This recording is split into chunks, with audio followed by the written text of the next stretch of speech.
Hello everyone, welcome to master of job. সকলকে নমস্কার জানাই, আমি অমিত দাস। শুরু করতে চলেছি আজকের ভেরি ইম্পর্টেন্ট ক্লাস, অর্থাৎ আপকামিং যে দুদিন পর প্রাইমারি টেট এক্সাম রয়েছে তার জন্য খুবই গুরুত্বপূর্ণ ক্লাস, অর্থাৎ ম্যাথ পেডাগজি থেকে 100 কোশ্চেন্স নিয়ে আমরা আলোচনা করব এই সিরিজে।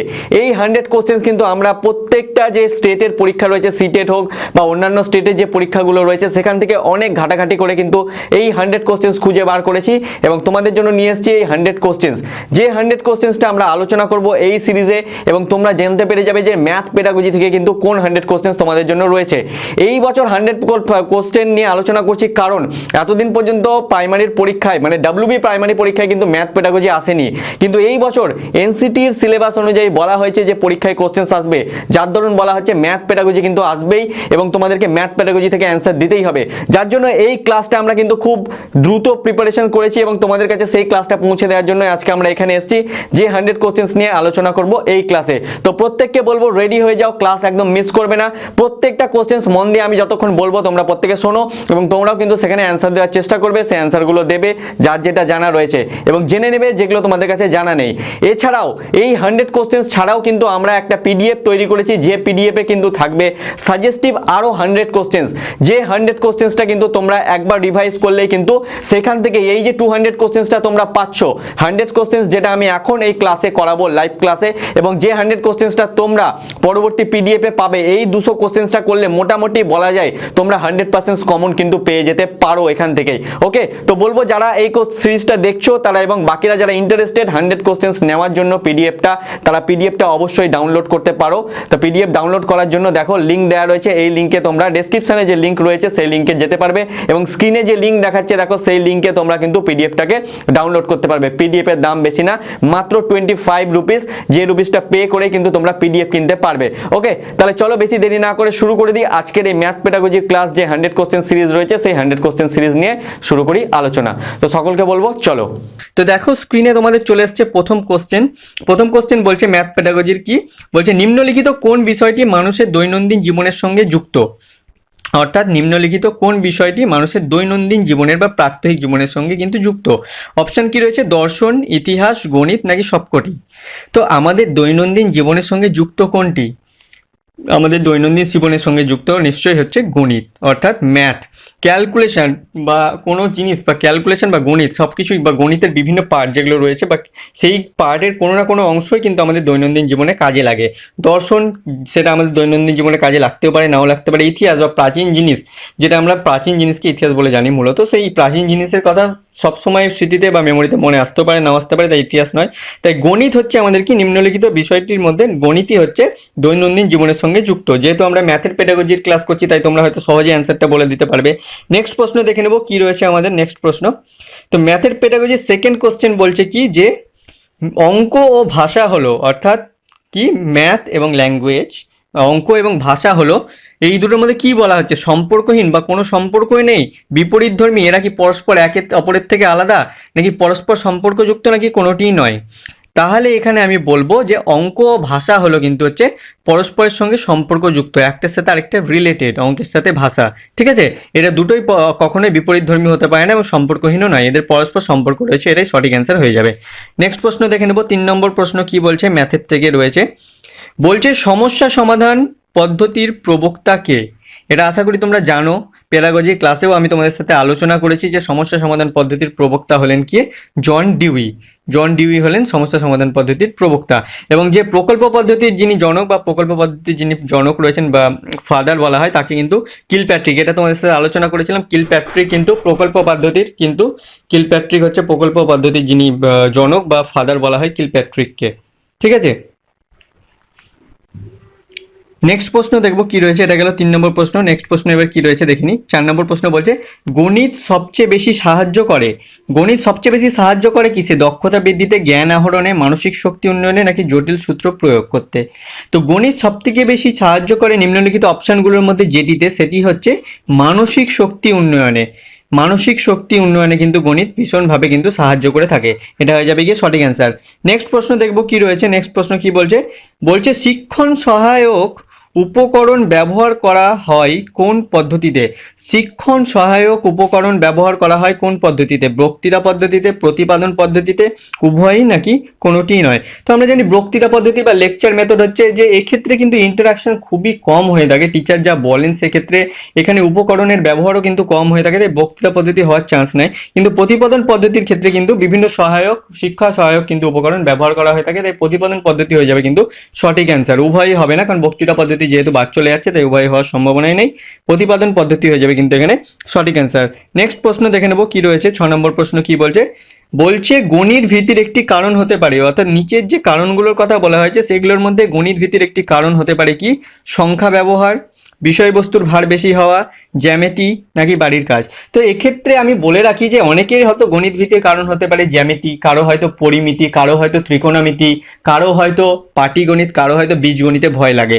এক্ষেত্রে এই ধরনের ভয় হতে পারে, এক্ষেত্রে হচ্ছে আলাদা আলাদা হচ্ছে যে পার্টগুলোর ক্ষেত্রে কিন্তু ভয় হতে পারে। কেউ পাটিগণিত ভালো পারে, বীজগণিত ভালো পারে না, সেক্ষেত্রে তার হয়তো বীজগণিতে ভয় আছে। কেউ ত্রিকোণমিতি ভালো পারে, পরিমিতি ভালো পারে না, সেক্ষেত্রে তার পরিমিতির ভয় আছে। কেউ হয়তো জ্যামিতি ভালো করতে পারে না, অন্যান্য অঙ্কগুলো ভালো করতে পারে, সেক্ষেত্রে তার জ্যামিতির ভয় রয়েছে। এক্ষেত্রে এই ভয়গুলো হতে পারে, কিন্তু গণিত ভিত্তির একটি কারণ, গণিত ভিত্তির কারণ নিম্নলিখিতগুলোর মধ্যে কোনটি সঠিক বলে তোমার মনে হচ্ছে? এখানে এখানে কিন্তু বলতে হবে সংখ্যার ব্যবহার কি হতে পারে গণিত ভিত্তির একটি কারণ, কি বিষয়বস্তুর ভার বেশি হওয়া, জ্যামিতি নাকি বাড়ির কাজ।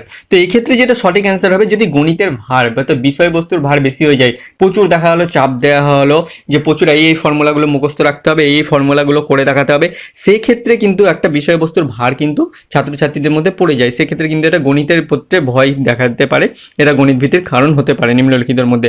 আর যেগুলোর কথা বললাম, কারো জ্যামিতিতে ভয়, এই কারণগুলো হতে পারে। ভিত্তিক কারণ কি সেটা যদি বলে তাহলে হচ্ছে বিষয়বস্তুর ভার বেশি হওয়া। আর কিসে ভয়? জ্যামিতিতে ভয়, পাটিগণিতে ভয় বা বীজগণিতে ভয়, এগুলো কিন্তু হতে পারে। তাহলে এখানে সঠিক অ্যান্সার হয়ে যাবে গণিত ভিত্তির কারণ কিন্তু বিষয়বস্তুর ভার বেশি হওয়া। নেক্সট প্রশ্ন যেটা রয়েছে সেটা কি দেখে নেবো এবার। নেক্সট প্রশ্ন 7 নম্বর প্রশ্ন কি বলছে? তো 7 নম্বর প্রশ্ন হচ্ছে খুবই ইম্পর্টেন্ট কিন্তু প্রশ্ন একটা, 7 নম্বর প্রশ্ন কিন্তু খুবই ইম্পর্টেন্ট একটা প্রশ্ন। তো তো 7 নম্বর কোশ্চেন খুবই ইম্পর্টেন্ট কিন্তু কোশ্চেন। এক্ষেত্রে বন্ধুরা একটা কথা বলে রাখি, কোনো রকম যদি নয়েজ তোমাদের কাছে পৌঁছায় তাহলে সেটা তোমরা ইগনোর করে দিও, একাত্র নয়েজ তোমার কাছে পৌঁছে যেতে পারে, তবে কোশ্চেনের দিকে তোমরা কনসেন্ট্রেট করো। তো বলছে 7 নম্বর কোশ্চেন কি বলছে? 7 নম্বর কোশ্চেন বলছে কি ধরনের টিএলএম ব্যবহার করলে শিক্ষার্থীরা আনন্দ পায়? কি ধরনের টিএলএম বা টিচিং লার্নিং ম্যাটেরিয়ালস ব্যবহার করলে শিক্ষার্থীরা আনন্দ পায় সেটা বলা হচ্ছে, ঠিক আছে? তো এক্ষেত্রে অপশন রয়েছে সাধারণ জিনিসপত্র দিয়ে তৈরি টিএলএম, কিনা জিনিসপত্র দিয়ে তৈরি টিএলএম, অর্থাৎ কিনে নেওয়া যে জিনিসপত্রগুলো, সাধারণ জিনিসপত্র যেগুলো হয়তো বাড়িতে রয়েছে তোমার, সেগুলো বলা হচ্ছে। বাড়িতে রয়েছে কোনো উপকরণ, সেটাকে ইউজ করে তুমি টিএলএম বানালে।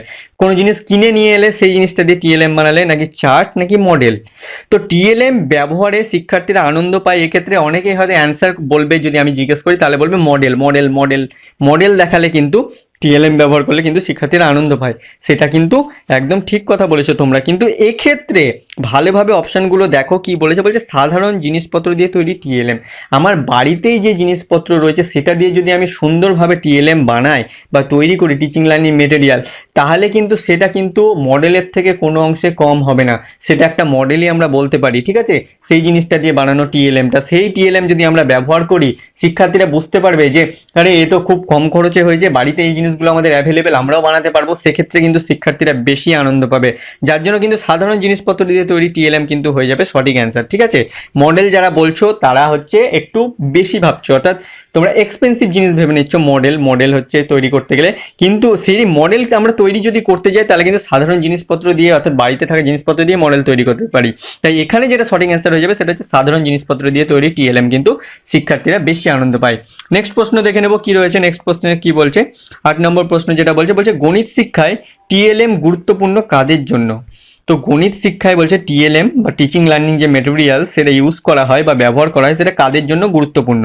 শিক্ষকদের জন্য, শিক্ষার্থীদের জন্য, শ্রেণী শিক্ষার জন্য, নাকি সবকটি?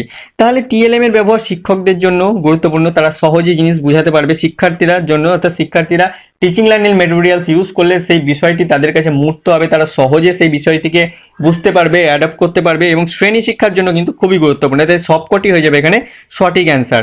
নেক্সট প্রশ্ন দেখে নেব 9 নম্বর প্রশ্ন কি বলছে। তো 9 নম্বর প্রশ্ন এখানে যেটা বলছে সেটা হচ্ছে গঠনমূলক মূল্যায়নের অপর নাম কি? গঠনমূলক মূল্যায়নের অপর নাম কি, এটা হচ্ছে প্রশ্ন। অপর নাম কি বলছে, কর্মসম্বন্ধিত মূল্যায়ন, সাজানো গোছানো মূল্যায়ন, তৈরি করা মূল্যায়ন নাকি কর্ম চলাকালীন মূল্যায়ন। তো গঠনমূলক মূল্যায়নের অপর নাম হচ্ছে কর্ম চলাকালীন মূল্যায়ন। ঠিক আছে, কর্ম চলাকালীন মূল্যায়ন হচ্ছে গঠনমূলক মূল্যায়নের অপর নাম। তো আজকের যে আমরা যে 100 কোশ্চেন সিরিজ তৈরি করেছি, সেই সিরিজের আজকের 10 নম্বর কোশ্চেন, অর্থাৎ এটাই শেষ কোশ্চেন হবে আমাদের। তো এই কোশ্চেনটা কি রয়েছে একবার দেখে নেব, এই কোশ্চেনে কি বলছে। তো 10 নম্বর কোশ্চেন যেটা বলছে সেটা খুবই গুরুত্বপূর্ণ প্রশ্ন, কিন্তু এটা সিটেটে অনেকবার এসছে, প্রাইমারি টেটের ক্ষেত্রেও দেখা গেছে এই ধরনের কোশ্চেন এসেই থাকে প্রায়। তো এই কোশ্চেনটা আমি বলবো, ভালো করে মন দিয়ে শুনবে, কোশ্চেনটা কিন্তু খুবই ইম্পর্টেন্ট। তো 10 নম্বর কোশ্চেন যেটা, সেটা হচ্ছে বলছে শিক্ষক মহাশয় ক্লাসে 22 লিখতে বলেছেন, কিন্তু কিছু বাচ্চা ভুল করে 202 লিখে ফেলেছে। এই ভুল সংশোধনের জন্য শিক্ষক হিসাবে আপনি কোন পন্থাটি অবলম্বন করবেন। অর্থাৎ নিচে কিছু পন্থার কথা বলা হচ্ছে, নিচের মধ্যে কোনটি অবলম্বন করবেন আপনি। তাহলে কোশ্চেনটা কি, 22 লিখতে বলা হয়েছিল কিন্তু ভুল করে 202 লিখে ফেলেছে, সেক্ষেত্রে সেই ভুল সংশোধনের জন্য কি করা উচিত শিক্ষকের। বলছে আপনি প্রত্যেকের খাতায় গিয়ে সেই ভুল ঠিক করে দেবেন, অর্থাৎ যত স্টুডেন্ট রয়েছে প্রত্যেকের কাছে যাবেন, যে যে ভুল লিখেছে দেখবেন তাদেরটা ঠিক করে দেবেন সঠিক, এটা করতে পারেন। আর কি বলছে, বলছে যারা ঠিক লিখেছে তাদের লিখে নিতে বলবেন, অর্থাৎ যারা ঠিক লিখেছে তাদের দেখে লিখে নিতে বলবেন। তাই বলছে যারা ঠিক লিখেছে, বলছেন পাশের জনের দেখো, অর্থাৎ তোমাদের হয়তো গ্রুপ তৈরি করে দিলাম, বা পাশের জনের দেখো, ও যদি ঠিক লিখে থাকে তাহলে তুমি তার দেখে লিখে নাও, সেটা করতে পারেন। তারপরে কি বলছে অপশন, বলছে মূর্ত উদাহরণের সাহায্যে ঠিক ভুল বিষয়টি বোঝাবেন, অর্থাৎ মূর্ত বাস্তব উদাহরণের সাহায্যে বুঝিয়ে দেবেন যে সংখ্যা, অর্থাৎ এটা 22, এটা হচ্ছে 202, এই জিনিসগুলো কিন্তু বাস্তব উদাহরণ বা মূর্ত জিনিসের সাহায্যে বুঝিয়ে দিবেন, যার ফলে শিক্ষার্থীরা ইন্দ্রিয়ের সাহায্যে সেটা বুঝতে পারে, অর্থাৎ চোখে দেখে সেই জিনিসটা বুঝতে পারে যে এটা 22, বা যেটা সেটা বুঝতে পারে অন্যভাবে হলেও সেটা বুঝতে পারে যে এটা 22, এটা 202, দুটোর মধ্যে যেন পার্থক্য নিরূপণ তারা করতে পারে। মূর্ত উদাহরণের সাহায্যে বা বাস্তব জিনিসের সাহায্যে সেটা বুঝিয়ে দেবেন, নাকি এড়িয়ে যাবেন। তাহলে এক্ষেত্রে শিক্ষক হিসাবে যেটা আপনার করা উচিত সেটা কি, সেটা হচ্ছে মূর্ত উদাহরণের সাহায্যে ঠিক ভুল বিষয়টি বোঝাবেন, অর্থাৎ বাস্তব উদাহরণের সাহায্যে। আপনি খাতায় গিয়ে সবার কাছেও লিখে দিতে পারবেন না, যারা ঠিক লিখেছে তাদেরকে চিহ্নিত করে তাদের দেখে লিখে নাও এটাও বলতে পারবেন না। তাই আপনি যেটা করবেন সেটা, যারা ঠিক লিখেছে তারা তো ঠিকই আছে, যারা ভুল লিখেছে তাদের ভুল ভাঙানোর চেষ্টা করবেন বা সংশোধনের চেষ্টা করবেন, যার জন্য আপনি কিন্তু কি করবেন, যে শিক্ষক হিসাবে যে মূর্ত বা বাস্তব উদাহরণ দিয়ে সেই বিষয়টিকে বুঝিয়ে দেবেন। দুটোর মধ্যে পার্থক্য রয়েছে, 22, 202 মধ্যে পার্থক্য রয়েছে, দুটো যে আলাদা সংখ্যা সেটা কিন্তু আপনাকে বোঝাতে হবে। তাহলে এটা হয়ে যাবে সঠিক অ্যান্সার। তো 11 নম্বর কোশ্চেন, অর্থাৎ 11 নম্বর কোশ্চেনে কি বলছে দেখো, ম্যাথ পেডাগজি থেকে বলছে নিম্নলিখিত কোনটি গণিত শিক্ষার আধুনিক পদ্ধতি, অর্থাৎ মডার্ন পদ্ধতি কোনটি হচ্ছে নিম্নলিখিতগুলির মধ্যে কোনটি গণিত শিক্ষার ক্ষেত্রে। বলছে প্রতিপাদন পদ্ধতি, নাকি আরোহী পদ্ধতি, নাকি অবরোহী পদ্ধতি, নাকি কম্পিউটার সহযোগী শিখন।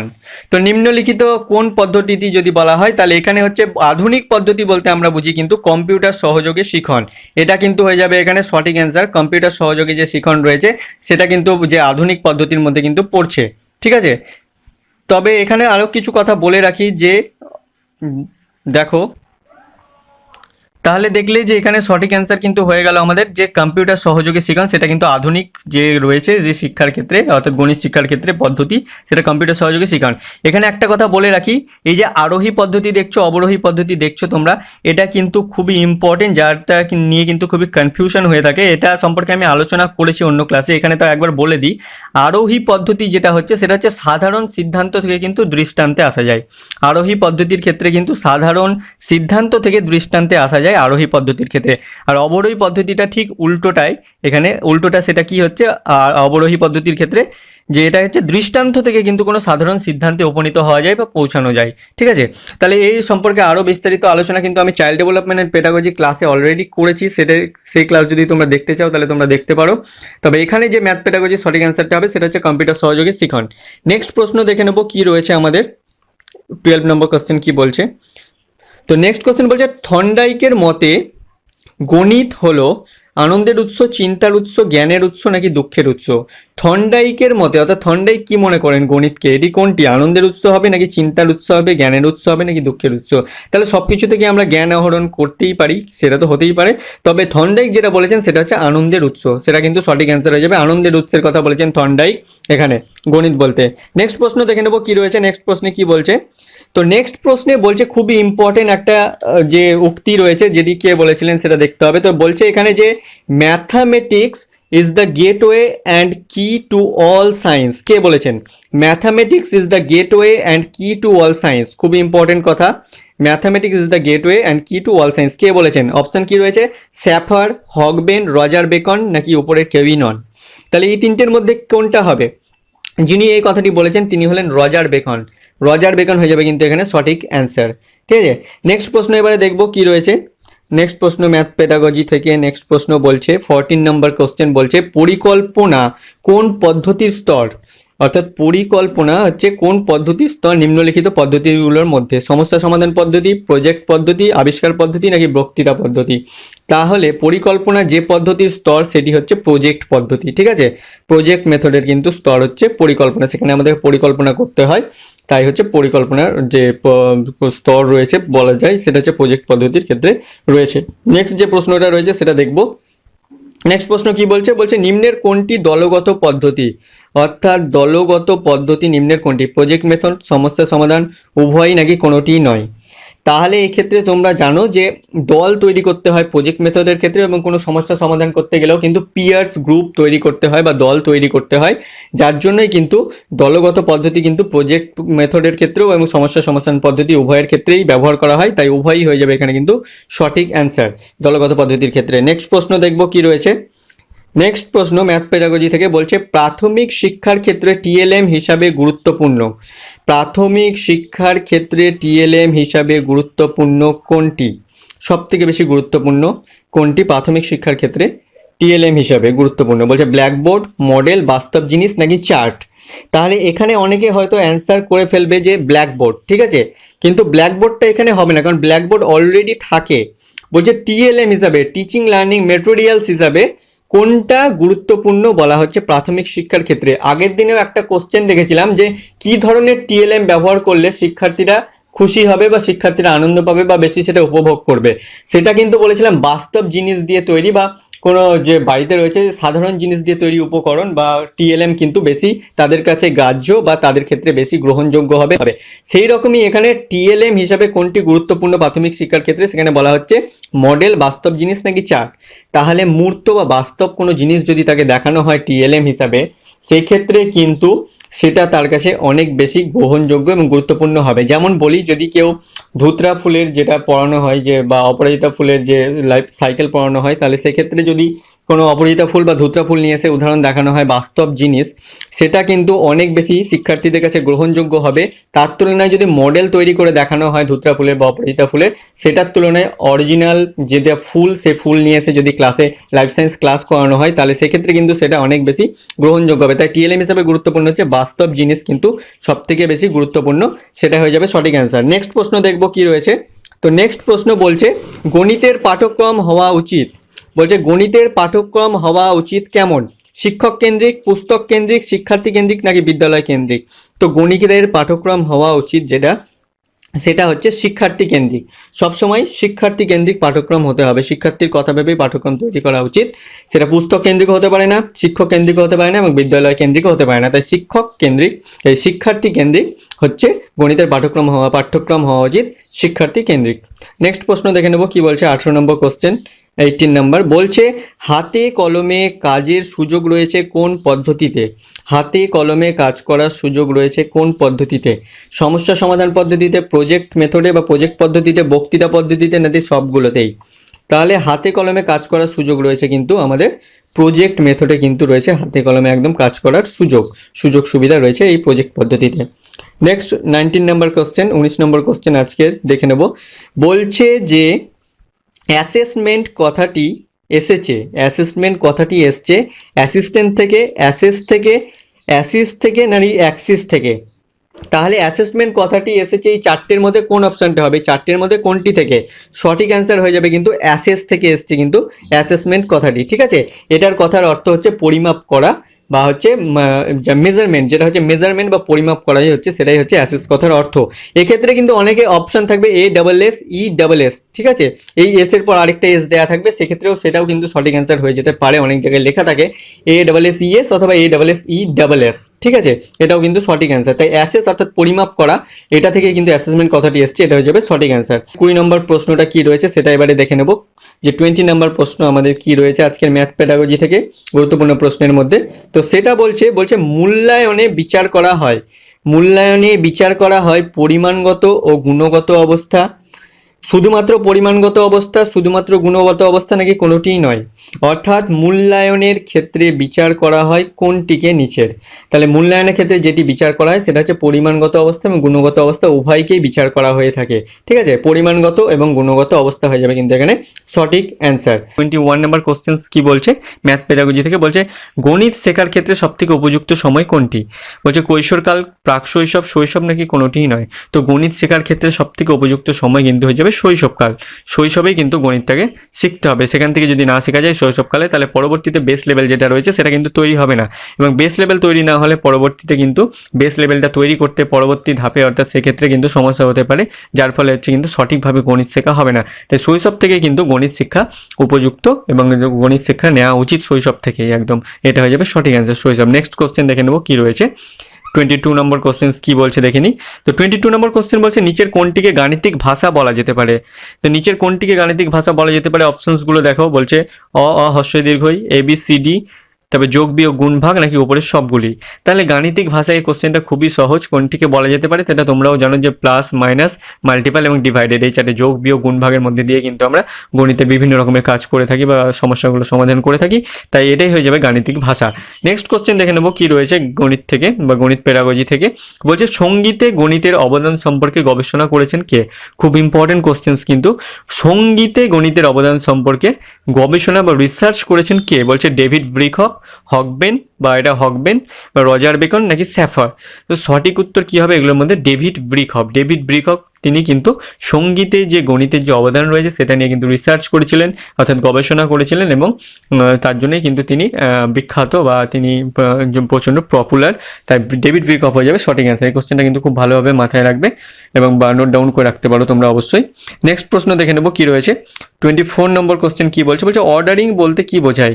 অর্থাৎ অর্ডার অর্থাৎ নির্দিষ্ট একটা ক্রম অনুযায়ী বা কি নির্দিষ্ট একটি ক্রম অনুসারে অর্ডার বাই অর্ডার কাজটি করো, এরকম বলা হয়ে থাকে। অত অর্ডারিং বলতে আমরা সহজেই জানি কি বলছে, অপশনগুলোর মধ্যে একবার দেখে নেবো। বলছে ক্রমপদ্ধতি, নাকি সার্চিং, নাকি বাছাই, নাকি কোনোটিই নয়। তো অর্ডারিং বলতে যেটা বোঝায় সেটা হচ্ছে ক্রমপদ্ধতি বা ক্রমানুযায়ী। আমরা যখন বলে যে মানে ক্রম অনুসারে সাজাও, এরকম অঙ্ক করেই থাকি, অর্ডারিং অনুযায়ী বা অর্ডার অনুযায়ী সাজাও, তো সেই অঙ্কগুলোর ক্ষেত্রে ক্রমপদ্ধতি অনুযায়ী সাজানো হয়ে থাকে। তাই অর্ডারিং বলতে বোঝায় ক্রমপদ্ধতিকেই।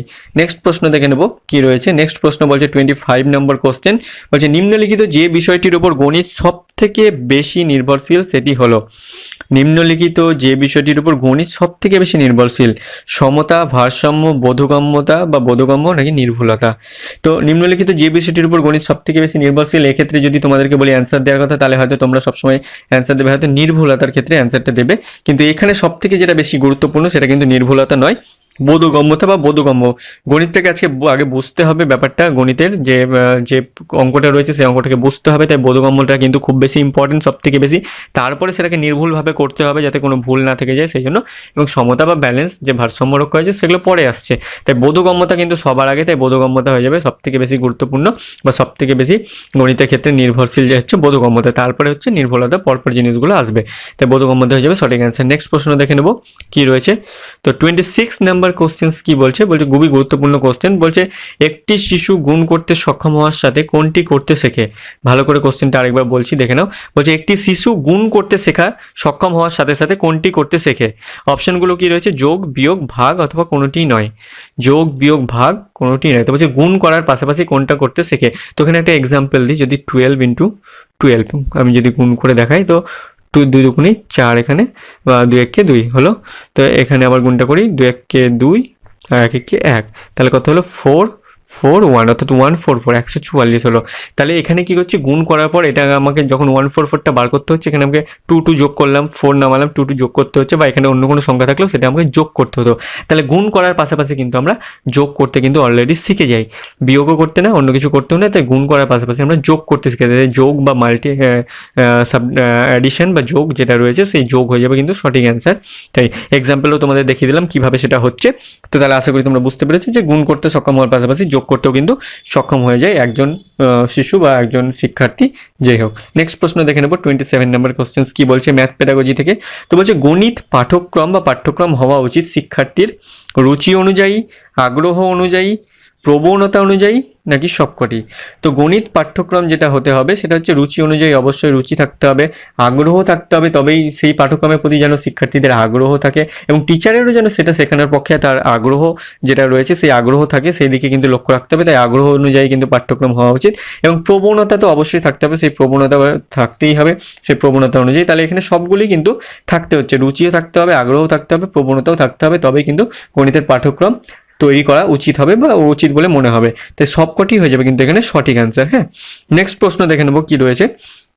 নেক্সট প্রশ্ন কি বলছে, বলছে গণিত শিক্ষার ক্ষেত্রে যদি কোনো শিক্ষক, এখানে হচ্ছে একটা ওয়ার্ড মিসিং আছে, তো সেটা হবে গণিত শিক্ষার ক্ষেত্রে যদি কোনো শিক্ষক টিএলএম ব্যবহার করেন, কি টিএলএম, হ্যাঁ, গণিত শিক্ষার ক্ষেত্রে যদি কোনো শিক্ষক টিএলএম ব্যবহার করেন বা টিচিং লার্নিং ম্যাটেরিয়ালস ব্যবহার করেন, তাহলে শিক্ষণ প্রক্রিয়া সহজ হয়, শিখন সহজ হয়, উভয়ই নাকি কোনোটিই নয়। তো বলছে গণিত শিক্ষার ক্ষেত্রে যদি কোনো শিক্ষক টিএলএম ব্যবহার করেন বা টিচিং লার্নিং ম্যাটেরিয়ালস ব্যবহার করেন, তাহলে সেক্ষেত্রে শিক্ষণ প্রক্রিয়া সহজ হয়, শিখন সহজ হয়, উভয় নাকি কোনোটিই নয়। তাহলে টিএলএম যদি ব্যবহার করেন তাহলে সেক্ষেত্রে হচ্ছে টিচারের যে টিচিং দেওয়া সেটাও কিন্তু সুবিধাজনক হবে, এবং টিচার সহজেই কিন্তু সেই বিষয়টা টিএলএম এর মধ্যে দিয়ে তুলে দিতে পারবেন বা ছাত্রদেরকে বোঝাতে পারবেন। তাই শিক্ষণ প্রক্রিয়া সহজ হচ্ছে, এটা ঠিক কথা, এবং শিখন যে সহজ হচ্ছে বা লার্নিং এর ক্ষেত্রেও টিএলএম যদি থাকে তাহলে শিক্ষার্থীদের কাছে সেই বিষয়টা অ্যাডাপ্ট করতে বা সেই বিষয়টা বুঝতে অনেক বেশি সহজ হবে, এবং তারা সহজে সেটা অবজার্ভ করতে পারবে, যার ফলে কিন্তু শিক্ষাক্ষেত্রে অনেক বেশি সুবিধা হবে টিএলএম ব্যবহার করার ফলে। তাই শিখনও সহজ হবে। তাই বলতে পারি আমরা যে উভয়ই কিন্তু সঠিক অ্যান্সার হয়ে যাবে, উভয়ই কিন্তু সঠিক। গণিত শিক্ষার ক্ষেত্রে টিএলএম এর ব্যবহার করাটা কিন্তু খুবই গুরুত্বপূর্ণ, যেটা কিনা বিএডে শেখানো হয়ে থাকে, ডিএডে শেখানো হয়ে থাকে, কিন্তু পরবর্তীতে আর দেখা যায় না যে এই টিএলএম এর ব্যবহার করতে ক্লাসরুমে, কিন্তু এটা করা উচিত। টিএলএম ব্যবহার করলে টিচারেরও যেমন সুবিধা হবে, সেক্ষেত্রে শিক্ষার্থীদেরও কিন্তু সুবিধা হবে সেই বিষয়টা সহজে বুঝতে বা সহজভাবে বুঝতে। ঠিক আছে, নেক্সট প্রশ্ন দেখে নেবো কি রয়েছে 29 নম্বর কোশ্চেন কি বলছে। তো বলছে গণিতের একটি নেতিবাচক অভিজ্ঞতা হলো, অর্থাৎ নেগেটিভ, হ্যাঁ, গণিতের বা ম্যাথের ক্ষেত্রে একটি নেগেটিভ হচ্ছে যে অভিজ্ঞতা রয়েছে, এক্সপিরিয়েন্স, সেটা কি। বলছে অনুপযুক্ত বিদ্যালয় পরিবেশ, মনোবল বৃদ্ধি, কল্পনা অনুযায়ী কাজ, নাকি কোনোটিই নয়। তো নেতিবাচক বলতে গেলে মনোবল বৃদ্ধি করার ক্ষেত্রে যদি বলি যে মনোবল বৃদ্ধি করার ক্ষেত্রে, তাহলে কিন্তু সেক্ষেত্রে কি যে মনোবল বৃদ্ধি করা কখনোই নেতিবাচক হতে পারে না। যে মানসিক শক্তি যোগানো বা মনোবল বৃদ্ধি করা, সেক্ষেত্রে তুমি পারবে, করে দেখো, চেষ্টা করো, ম্যাথটা পারবে, এইভাবে যদি বলা হয় তাহলে সেক্ষেত্রে মনোবল বৃদ্ধি করা হচ্ছে, সেক্ষেত্রে কিন্তু কোনো নেতিবাচক দিক আমি দেখতে পাই না। সেক্ষেত্রে কল্পনা অনুযায়ী কাজ, অর্থাৎ যে কল্পনা রয়েছে সেই অনুযায়ী কাজ করার ক্ষেত্রেও কোনো রকম নেতিবাচক অভিজ্ঞতা কিন্তু তৈরি হচ্ছে না, কোনোটি নয়তো হবে না। তাই অনুপযুক্ত বিদ্যালয়ের পরিবেশ যদি থাকে সেক্ষেত্রে কিন্তু নেতিবাচক একটা গণিতের ক্ষেত্রে অভিজ্ঞতা তৈরি হতে পারে। অর্থাৎ অনুপযুক্ত বিদ্যালয়ের পরিবেশ বলতে বিদ্যালয়ের পরিবেশের পরিকাঠামো ঠিক নেই, ম্যাথের জন্য যে সরঞ্জাম রয়েছে সেই সরঞ্জামের হয়তো যে প্রয়োজন সেগুলো হয়তো নেই, যার ফলে কিন্তু সঠিক ম্যাথ ক্লাসরুম কিন্তু তৈরি হচ্ছে না, যার ফলে কিন্তু গণিত শিক্ষার ক্ষেত্রে ব্যাহত বা ব্যাঘাত ঘটতে পারে। তাই এটা একটা অনুপযুক্ত বিদ্যালয়ের পরিবেশ কিন্তু একটা নেতিবাচক অভিজ্ঞতা বা প্রভাব কিন্তু থাকছেই। তাই এটা হয়ে যাবে সঠিক অ্যান্সার, অনুপযুক্ত বিদ্যালয়ের পরিবেশ। নেক্সট কোশ্চেন, অর্থাৎ আজকের ম্যাথ পেডাগজি থেকে আজকের পার্ট 3 সিরিজে যে লাস্ট কোশ্চেন রয়েছে ম্যাথ পেডাগজি থেকে 30 নম্বর কোশ্চেন, সেই কোশ্চেনটার কথা এবার দেখে নিই। তো বলছে একটি গণিত শিক্ষক হিসাবে আপনি কোনটি করবেন, অর্থাৎ একজন গণিত শিক্ষক হিসাবে নিম্নলিখিত কোনটি আপনি করবেন বলে বা করা উচিত আপনার বলে মনে হয়। বলছে যতটা সম্ভব শিশুদের বিকল্প কৌশল তৈরিতে ক্ষমতা সম্পন্ন করবেন, অর্থাৎ যতটা সম্ভব শিশুদের বিকল্প কৌশল বলতে একটা প্রসেসে ম্যাথটা হচ্ছে না, তাই অন্য প্রসেসে ট্রাই করে দেখি, অন্য ফর্মুলা ট্রাই করে দেখি তো ম্যাথটা হচ্ছে কিনা, সেই ফর্মুলা ট্রাই করার ক্ষেত্রে বা সেই প্রসেসটাকে ব্যবহার করার ক্ষেত্রে তাকে শিক্ষার্থীকে সক্ষম বা সম্পন্ন করে তুলতে হবে। এই ক্ষেত্রে কিন্তু শিক্ষক সাহায্য করবেন, সেটা বলা হচ্ছে। তাহলে এটা অবশ্যই করবেন, একজন শিক্ষক হিসেবে এটা কাজটা করতেই হবে। তাকে উৎসাহিত করবেন, তাকে মোটিভেট করবেন, তাদের উৎসাহ যোগাবেন যে না তুমি পারবে, করো, এরকমভাবে উৎসাহ যোগাবেন। এটাও কিন্তু তাকে করতে হবে, তাহলে এটাও হয়ে যাবে সঠিক। এবং সমস্যা সমাধানে কি করবে, সাহায্য করবেন। যে কোনো সমস্যায় তাকে হেল্প করার চেষ্টা করবেন, তাকে প্রথমে করতে দেবেন যে চেষ্টা করো তুমি, না পারলে তখন শিক্ষক সেটা করে দেবেন, অর্থাৎ তার সমস্যা সমাধানে কিন্তু সাহায্য করবেন। তিনি উৎসাহিত যেমন করবেন, বিভিন্ন কৌশল যেমন শিখিয়ে দেবেন, সেরকম সমস্যা সমাধানেও তিনি কিন্তু সাহায্য করবেন একজন গণিত শিক্ষক হিসাবে। তাই উপরের সবগুলি কিন্তু হয়ে যাবে এখানে সঠিক অ্যান্সার, অর্থাৎ প্রত্যেকটাই কিন্তু ইম্পর্টেন্ট রয়েছে গণিত শিক্ষকের একটা কাজ হিসাবে, কিন্তু প্রত্যেকটা কাজই কিন্তু খুবই গুরুত্বপূর্ণ। তো বন্ধুরা দেখো, আমরা কিন্তু 30টা কোশ্চেন্স অলরেডি কমপ্লিট করে ফেলেছি। যে 30 কোশ্চেন্স কিন্তু ইম্পর্টেন্ট, বাদ বাকি এখনো কিন্তু আমাদের 70 কোশ্চেন্স রয়েছে। কিন্তু তার আগে বলবো, যারা নতুন এক্ষুনি জয়েন করলে, অনেকেই জয়েন করেছে এক্ষুনি নতুন, তাদের উদ্দেশ্যে বলছি এখানে তো 100 কোশ্চেন্স আমরা আলোচনা করবই, পাশাপাশি যে 100 কোশ্চেন্স সাজেস্টিভ কোশ্চেন্স তোমাদের জন্য রয়েছে পিডিএফ, সেই পিডিএফটা যদি তোমরা ডাউনলোড করতে চাও, প্রত্যেককে বলবো ডেসক্রিপশনে যাও, এই ভিডিওর ডেসক্রিপশনে যাও এবং ডেসক্রিপশনে গিয়ে সেখানে যে লিঙ্ক দেওয়া রয়েছে সেই লিঙ্কে ক্লিক করে মাত্র 25 রুপিস পে করে কিন্তু তোমরা পিডিএফটা ডাউনলোড করে নিতে পারবে। তো যারা যারা ইন্টারেস্টেড, অবশ্যই বলবো তোমরা পিডিএফটা ডাউনলোড করো। সেটা যদি একবার করেও চোখ বোলাও, অন্তত পরীক্ষা দিতে যাওয়ার আগে একবার প্রত্যেকটা যদি একবার করে পড়ে নাও, তাহলে কিন্তু সেটা তোমাদের রিভাইজ হয়ে যাবে এবং সেইভাবেই তৈরি করা রয়েছে, মনে থাকবে। ওকে, চলো তাহলে স্টার্ট করি, আবার পুনরায় ফিরে যাই ক্লাসে। নিম্নলিখিত কোনটি সমস্যা সমাধান পদ্ধতির স্তর? নিম্নলিখিত কোনটি সমস্যা সমাধান পদ্ধতির স্তর তাই বলা হচ্ছে। এখানে অপশন কি কি রয়েছে দেখবো, 4টে অপশন বলছে তথ্য সংগ্রহ করা, সমস্যা বিশ্লেষণ, সমস্যা সমাধান নাকি সবকটি। তো তাহলে সমস্যা সমাধান পদ্ধতির স্তর বলতে বোঝায় তথ্য সংগ্রহ করতেই হবে, সেখানে সমস্যাকে বিশ্লেষণ করতে হবে এবং সমস্যা বিশ্লেষণ করার পর সেই সমস্যাটা কিন্তু সমাধান করতে হবে। তাহলে এখানে সবকটি কিন্তু হয়ে যাবে সঠিক অ্যান্সার, ঠিক আছে। সেক্ষেত্রে গণিতের ক্ষেত্রে কোনো সমস্যা থাকলে সেখানে সমস্যা সমাধান করতে গেলে প্রথমে তথ্য সংগ্রহ করতে হবে, তারপরে সেই তথ্যের জন্য যে সমস্যা রয়েছে সেই সমস্যা বিশ্লেষণ করতে হবে এবং সমস্যা বিশ্লেষণ করার পর সমস্যার সমাধান কিন্তু করতে হবে। তাই এখানে হচ্ছে সবকটি হয়ে যাবে কিন্তু সঠিক অ্যান্সার। নেক্সট প্রশ্ন দেখব কি রয়েছে আজকের ম্যাথ পেডাগজি থেকে।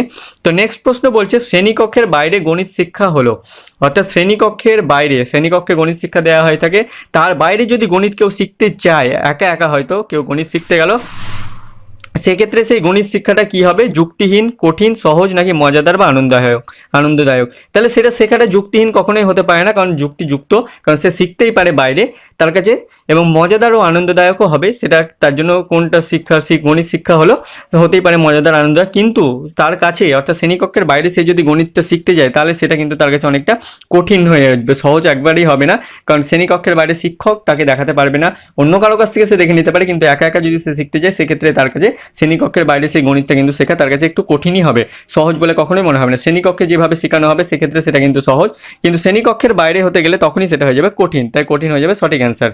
নেক্সট প্রশ্ন দেখবো কি রয়েছে। নেক্সট প্রশ্ন বলছে গণিতে বিশেষ চাহিদা সম্পন্ন শিক্ষার্থীদের জন্য গড়তে হবে, অর্থাৎ গণিতে যারা বিশেষ চাহিদা সম্পন্ন শিক্ষার্থী রয়েছে তাদের জন্য গণিতে কি করতে হবে, বিশেষ বিদ্যালয় স্থাপন করতে হবে, গণিতের বিদ্যালয় স্থাপন করতে হবে, সমন্বয় বিদ্যালয় স্থাপন করতে হবে নাকি গবেষণা কেন্দ্র স্থাপন করতে হবে। তো গণিতে বিশেষ চাহিদা সম্পন্ন শিশু যারা রয়েছে, তাদের শিক্ষার্থী রয়েছে, তাদের জন্য বিশেষ বিদ্যালয় কিন্তু স্থাপন করতে হবে, তাই বিশেষ বিদ্যালয় হয়ে যাবে সঠিক অ্যান্সার। গণিতের বিদ্যালয় তো থাকছে, অর্থাৎ বিদ্যালয়ে গণিত শেখানো হচ্ছে, সেখানে গণিতের বিদ্যালয় থাকছে, অ্যাবাকাস পদ্ধতিতে গণিত শেখানো হয়ে থাকে, জানো তোমরা যারা বিশেষ শিক্ষার্থী তাদের। তাও সমন্বয় বিদ্যালয় অর্থাৎ সমন্বয় অর্থাৎ সবাইকে মিলিয়ে, এবং গবেষণা কেন্দ্র হচ্ছে যেখানে রিসার্চ সেন্টার সেটা। তো তাহলে বিশেষ বিদ্যালয় বিশেষ চাহিদা সম্পন্ন শিক্ষার্থীদের জন্য কিন্তু গড়ে তুলতে হবে।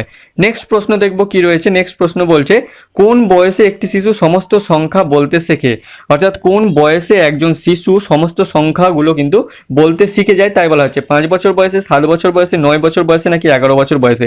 4টে অপশন রয়েছে, তাহলে এগুলোর মধ্যে কোনটি? সাধারণত 6, যখন 6 বছর বয়স হয় তখনই কিন্তু 6 বছর বয়সে কিন্তু শিশু সমস্ত সংখ্যাগুলো বেশ ভালোভাবে বলতে শিখে যায়। এক্ষেত্রে কারো হয়তো আগে পিছা হয়ে থাকে, অনেকে যাকে বাড়িতে আগে থেকে শেখানো হয়ে থাকে সে আগেই শিখে যাবে, ভালোভাবে বলতে পারবে, এবং এই ক্ষেত্রে একটু কম বেশি আছে, তাই এখানে 6 বছর অপশন নেই, তাই আমরা 7 বছরটিকে ধরে নেব যেহেতু নিয়ারেস্ট। তাই 7 বছর বয়সে, 7 বছর বয়স কিন্তু সঠিক যে সংখ্যাগুলো রয়েছে সেই সংখ্যাগুলো কিন্তু বলতে শিখে যায়।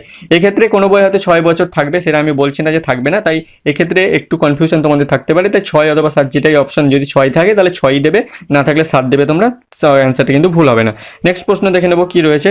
নেক্সট প্রশ্ন যেটা বলছে সেটা বলছে যে গণিত শিক্ষা হওয়া উচিত, গণিত শিক্ষা কেমন হওয়া উচিত? হাতে কলমে শিক্ষা, পুস্তক কেন্দ্রিক শিক্ষা, মুখস্থ কেন্দ্রিক শিক্ষা নাকি শিক্ষক বিদ্যালয় কেন্দ্রিক। অর্থাৎ শিক্ষক বিদ্যালয় কেন্দ্রিক বলছে হচ্ছে শিক্ষক কেন্দ্রিক বা বিদ্যালয় কেন্দ্রিক হতে পারে না। আমরা জানি যে কোনো শিক্ষায় বা পাঠ্যক্রমে কিন্তু শিশু কেন্দ্রিক বা শিক্ষার্থী কেন্দ্রিক হওয়া উচিত, এটা হবে না, ঠিক আছে। শেষ অপশনটা হবে না, মুখস্থ কেন্দ্রিক বলছে। মুখস্থ কেন্দ্রিক গণিত কখনো মুখস্থ করে কিন্তু হয় নম্বর পাওয়া যায়, হয়তো আজকে মুখস্থ করে গেলাম, এক্সাম আছে সেই প্রশ্নটাই এলো, সেটা করে দিলাম, মুখস্থ করে গেলাম, লিখে দিলাম, সেটার ক্ষেত্রে কিন্তু নম্বর পেয়ে গেলাম, কিন্তু পরবর্তীতে সেটা ভুলে যাবো, কারণ সেক্ষেত্রে আমি ফর্মুলাও জানি না, কিভাবে ম্যাথটা হচ্ছে সেটাও আমি জানি না। তাই মুখস্থ এখানে কিন্তু একেবারেই চলবে না। তাই গণিত শিক্ষা কিন্তু মুখস্থ কেন্দ্রিক নয়। এবং পুস্তক কেন্দ্রিক যদি বলি তাহলে সেটাও নয়, পুস্তক কেন্দ্রিকও নয়। গণিত শিক্ষা সবসময় হওয়া উচিত হাতে কলমে, ঠিক আছে, হাতে কলমে শিক্ষা হওয়া উচিত গণিত শিক্ষা। সঠিক অ্যান্সার হয়ে যাবে হাতে কলমে। নেক্সট প্রশ্ন দেখবো ম্যাথ পেডাগজি থেকে কি রয়েছে আজকে। 36 নম্বর কোশ্চেন বলছে, গণিত শাস্ত্র গণনা ও সমস্যা সমাধানের জন্য শিশুর কোন বিষয়ের উপর জোর দেওয়া উচিত।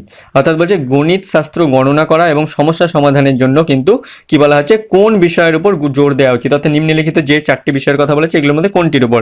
নিজের পছন্দ, নিজের পছন্দ বলতে অর্থাৎ শিক্ষার্থীর যে নিজের পছন্দ রয়েছে তার উপর, মনের জোর, মনের জোরের উপর, ধৈর্যের উপর, নাকি সবকটি।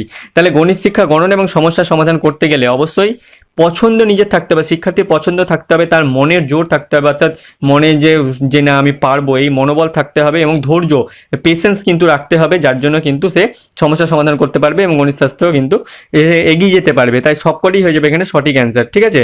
সবকটি কিন্তু প্রয়োজন সমস্যা সমাধানের ক্ষেত্রে এবং গণিত শাস্ত্রে গণনার জন্য। নেক্সট প্রশ্ন দেখবো কি রয়েছে। নেক্সট প্রশ্ন কি বলছে, নেক্সট প্রশ্ন যেটা বলছে, যুদ্ধক্ষেত্রে বিরুদ্ধ দলকে বাধা দেওয়ার জন্য গাণিতিক ব্যাখ্যা দেন কে। খুবই ইম্পর্টেন্ট কোশ্চেন, এরকম কোশ্চেন সাধারণত দেখা যায় না, কিন্তু বলছে যুদ্ধক্ষেত্রে বিরুদ্ধ দলকে বাধা দেওয়ার জন্য গাণিতিক ব্যাখ্যা দেন কে। অপশনস কি রয়েছে, হকবেন, ল্যাঙ্কাস্টার, স্যাফার, নাকি রজার বেকান। তাহলে এই যিনি গাণিতিক ব্যাখ্যা দিয়েছিলেন যুদ্ধক্ষেত্রে বিরুদ্ধ দলকে বাধা দেওয়ার জন্য তিনি হচ্ছেন ল্যাঙ্কাস্টার হয়ে যাবে কিন্তু এখানে সঠিক অ্যান্সার, ঠিক আছে। নেক্সট প্রশ্নের দিকে এবার যাবো, দেখবো নেক্সট প্রশ্ন কি রয়েছে। তো নেক্সট প্রশ্ন যেটা রয়েছে সেটা বলছে, নিম্নলিখিত কোন শিক্ষণ পদ্ধতিটি গণিত ও বিজ্ঞান উভয় ক্ষেত্রেই প্রযোজ্য। অর্থাৎ নিম্নলিখিত কোন শিক্ষণ পদ্ধতিটি গণিত ও বিজ্ঞান উভয় ক্ষেত্রেই বলা হচ্ছে প্রযোজ্য, ঠিক আছে। তাহলে প্রজেক্ট পদ্ধতি, সমস্যা সমাধান পদ্ধতি, আবিষ্কার পদ্ধতি, নাকি সবগুলি। তাহলে গণিত শিক্ষার ক্ষেত্রে এবং বিজ্ঞান শিক্ষার ক্ষেত্রে কিন্তু প্রজেক্ট পদ্ধতিও প্রয়োজন, সমস্যা সমাধান পদ্ধতিও প্রয়োজন, আবিষ্কার পদ্ধতিও প্রয়োজন, প্রত্যেকটা পদ্ধতি কিন্তু প্রয়োজন। তাই এখানে সবগুলি হয়ে যাবে সঠিক অ্যান্সার। অর্থাৎ প্রত্যেকটা পদ্ধতির মাধ্যমে কিন্তু পড়ানো হয়ে থাকে এবং প্রত্যেকটা পদ্ধতি কিন্তু শিক্ষণের ক্ষেত্রে খুবই ইম্পর্টেন্ট বা শিক্ষণের ক্ষেত্রে কিন্তু খুবই ইম্পর্টেন্ট। তাই সবগুলি হয়ে যাবে এখানে সঠিক অ্যান্সার। নেক্সট প্রশ্নের দিকে এবার যাবো, দেখে নেবো কি রয়েছে। নেক্সট প্রশ্ন বলছে কি, গণিত শিক্ষার ক্ষেত্রে কোন পদ্ধতিটি যতটা সম্ভব কম ব্যবহার করা উচিত। অর্থাৎ গণিত শিক্ষার ক্ষেত্রে কোন পদ্ধতিটি নিম্নলিখিত সব থেকে কম আমরা ব্যবহার করলে সেটা গণিত শিক্ষার ক্ষেত্রে ভালো হবে। বলছে বক্তৃতা পদ্ধতি, প্রতিপাদন পদ্ধতি, সমস্যা সমাধান পদ্ধতি, নাকি সবগুলি। তাহলে গণিত শিক্ষার ক্ষেত্রে এই সব পদ্ধতি কিন্তু ইউজ হয়, কিন্তু সময় ক্ষেত্রে সব থেকে কম যেটা ইউজ হয় সেটা হচ্ছে বক্তৃতা পদ্ধতি, আর এটাকেই কিন্তু কম ইউজ করা উচিত। বক্তৃতার মধ্যে দিয়ে কিন্তু গণিতকে বোঝানো সম্ভব নয়, তাই বক্তৃতা পদ্ধতিকে যতটা সম্ভব এড়িয়ে যাওয়া উচিত এবং কম ব্যবহার করা উচিত। তাহলে কিন্তু গণিত শিক্ষার ক্ষেত্রে শিক্ষা ভালো হবে, অর্থাৎ শিক্ষার্থীরা নতুন কিছু গণিত শিখবে। বক্তৃতার মধ্যে দিয়ে কিন্তু তারা সেইভাবে প্র্যাকটিক্যালি না হলে কিন্তু গণিত শিখতে পারবে না, তাই বক্তৃতা পদ্ধতিকে এড়িয়ে চলা উচিত বা কম ব্যবহার করা উচিত। নেক্সট প্রশ্ন, অর্থাৎ আজকের ম্যাথ পেডাগজির যে 40 নম্বর কোশ্চেন রয়েছে সেই প্রশ্নটা দেখে নেবো কি রয়েছে। বলছে প্রাথমিক স্তরে শিক্ষার্থীদের যোগ শেখাতে গেলে যেটি ব্যবহার করা যাবে না সেটি হলো। অর্থাৎ প্রাথমিক স্তরে যদি কোনো শিক্ষক শিক্ষার্থীদের যোগ শেখান তাহলে সেক্ষেত্রে কোন কথাটি এখানে বা কোন শব্দটি ব্যবহার করা যাবে না সেটাই বলা হচ্ছে। বলছে একসঙ্গে, একত্রে, সব মিলিয়ে, নাকি চলে গেলে। তাহলে আমরা ম্যাথ করার সময় যখন যোগ করি তখন জানি যে একসঙ্গে থাকলে, অর্থাৎ বলে যে এখানে দুটো আম রয়েছে এবং ওই ঝুড়িতে দুটো আম রয়েছে, একসঙ্গে কটি আম রয়েছে, তাহলে এখান থেকে যোগ করতে হবে। আমরা জানি একসঙ্গে কথাটি ইউজ হয়। একত্রেও একই কথা বললাম, যদি বলে এই ঝুড়িতে দুটো আম রয়েছে, ওই ঝুড়িতে দুটো আম রয়েছে, তাহলে একত্রে মোট কটি আম রয়েছে যদি বলা হয় সেক্ষেত্রে একত্রে কথাটিও ব্যবহার করা হয়। এবং সব মিলিয়ে বলে যে এই ঝুড়িতে দুটো আম রয়েছে, পাশের ঝুড়িতে দুটো আম রয়েছে এবং ওই দূরের ঝুড়িটাতে দুটো আম রয়েছে, তাহলে সব মিলিয়ে মোট কটা আম হলো। এক্ষেত্রে যদি এভাবেও জিজ্ঞেস করা হয় তাহলে কিন্তু সব মিলিয়ে বলতে যোগ করাই বোঝাচ্ছে, অর্থাৎ সেক্ষেত্রেও শিক্ষার্থীকে কিন্তু যোগ করে বলতে হবে টোটাল কটা আম রয়েছে। তাই সব মিলিয়ে এই কথাটিও যোগের ক্ষেত্রে কিন্তু ইউজ করা হয়, কিন্তু যে কথাটি যোগের ক্ষেত্রে ইউজ করা হয় না সেটি হচ্ছে চলে গেল। চলে গেল এটা বলতে পারবো না, চলে গেলে কিন্তু বোঝায় বিয়োগ, অর্থাৎ বাদ দেওয়া। তাই চলে গেল হয়ে যাবে, এই কথাটি ব্যবহার করা যায় না, এটা হয়ে যাবে কিন্তু সঠিক অ্যান্সার। যে কোশ্চেনটা রয়েছে 41 নাম্বার কোশ্চেন ম্যাথ পেডাগজি থেকে, সেই কোশ্চেনটা বলছে স্কুলে কোনো ক্যালকুলেশন শেখানোর জন্য সব থেকে বেশি জোর দেওয়া হয় যে বিষয়টিতে সেটি হলো। অর্থাৎ স্কুলে কোনো ক্যালকুলেশন যদি শেখানো হয় স্কুলে তাহলে সেই ক্যালকুলেশন শেখানোর জন্য কোন বিষয়টিতে সবথেকে বেশি জোর দেওয়া হবে, ইংরেজি, বাংলা, গণিত নাকি ভূগোল? তো এই ক্ষেত্রে বলে রাখি ক্যালকুলেশনের সঙ্গে যুক্ত কিন্তু আমাদের জিওগ্রাফিতেও ক্যালকুলেশন রয়েছে, বাংলার ক্ষেত্রেও কিছু কিছু ক্যালকুলেশন, বলবো না যে নেই, সেরকম কিন্তু নেই বললেই চলে, ইংরেজির ক্ষেত্রেও তাই। তো সবথেকে বেশি ক্যালকুলেশনের সঙ্গে রিলেটেড যেটা সেটা হচ্ছে গণিত, ঠিক আছে? তাই গণিত হচ্ছে ক্যালকুলেশন শেখানোর জন্য সবথেকে বেশি জোর দেওয়া উচিত গণিতের ক্ষেত্রে, এই গণিতের উপরে ক্ষেত্রে কিন্তু জোর দেওয়া উচিত। তো এই ক্ষেত্রে তোমরা সহজেই কিন্তু হয়তো অ্যান্সারটা বলে দিতে যে গণিত হবে অ্যান্সার, যেহেতু আমরা গণিতের পেডাগজি করছি, কিন্তু এক্ষেত্রে হয়তো তোমরাও বলবে যে এই কোশ্চেনটা অনেক সহজ ছিল, কিন্তু তোমরা দেখবে যে প্রত্যেক দিনের যখন আমরা পার্টের কোশ্চেন অর্থাৎ ম্যাথ পেডাগজি নিয়ে আলোচনা শুরু করি, সেক্ষেত্রে প্রথম কোশ্চেনটা একটু ইজি থাকে, আমরা চেষ্টা করি বেছে বেছে ইজি কোশ্চেনটাকে কিন্তু ফার্স্টে রাখার। এর পিছনেও কিন্তু একটা সাইকোলজিক্যাল কারণ রয়েছে, এটাও কিন্তু পেডাগজির সঙ্গে যুক্ত। ফার্স্ট কোশ্চেনটাকে ইজি রাখার পেছনেও কিন্তু একটা সাইকোলজিক্যাল কারণ কিন্তু লুকিয়ে রয়েছে। সেই কারণটা কি যদি তোমরা বুঝতে পারো, তাহলে সেটা অবশ্যই আমাদের কমেন্ট বক্সে কমেন্ট করে জানাও যে সেই কারণটা কি। তোমরা যদি সঠিক অ্যান্সার দিতে পারো তাহলে আমি বেশ খুশি হব, তাই তোমরা অবশ্যই কমেন্ট করে জানাও সেই সাইকোলজিক্যাল কারণটা কি হতে পারে, ঠিক আছে? নেক্সট কোশ্চেনের দিকে যাবো, দেখে নেবো ম্যাথ পেডাগজি থেকে নেক্সট কোশ্চেনটা কি রয়েছে। তো নেক্সট কোশ্চেন বলছে প্রদীপের গণিতে আগ্রহ বাড়াতে নিম্নলিখিত কোন প্রয়োজনীয় পদক্ষেপটি নেওয়া প্রয়োজন?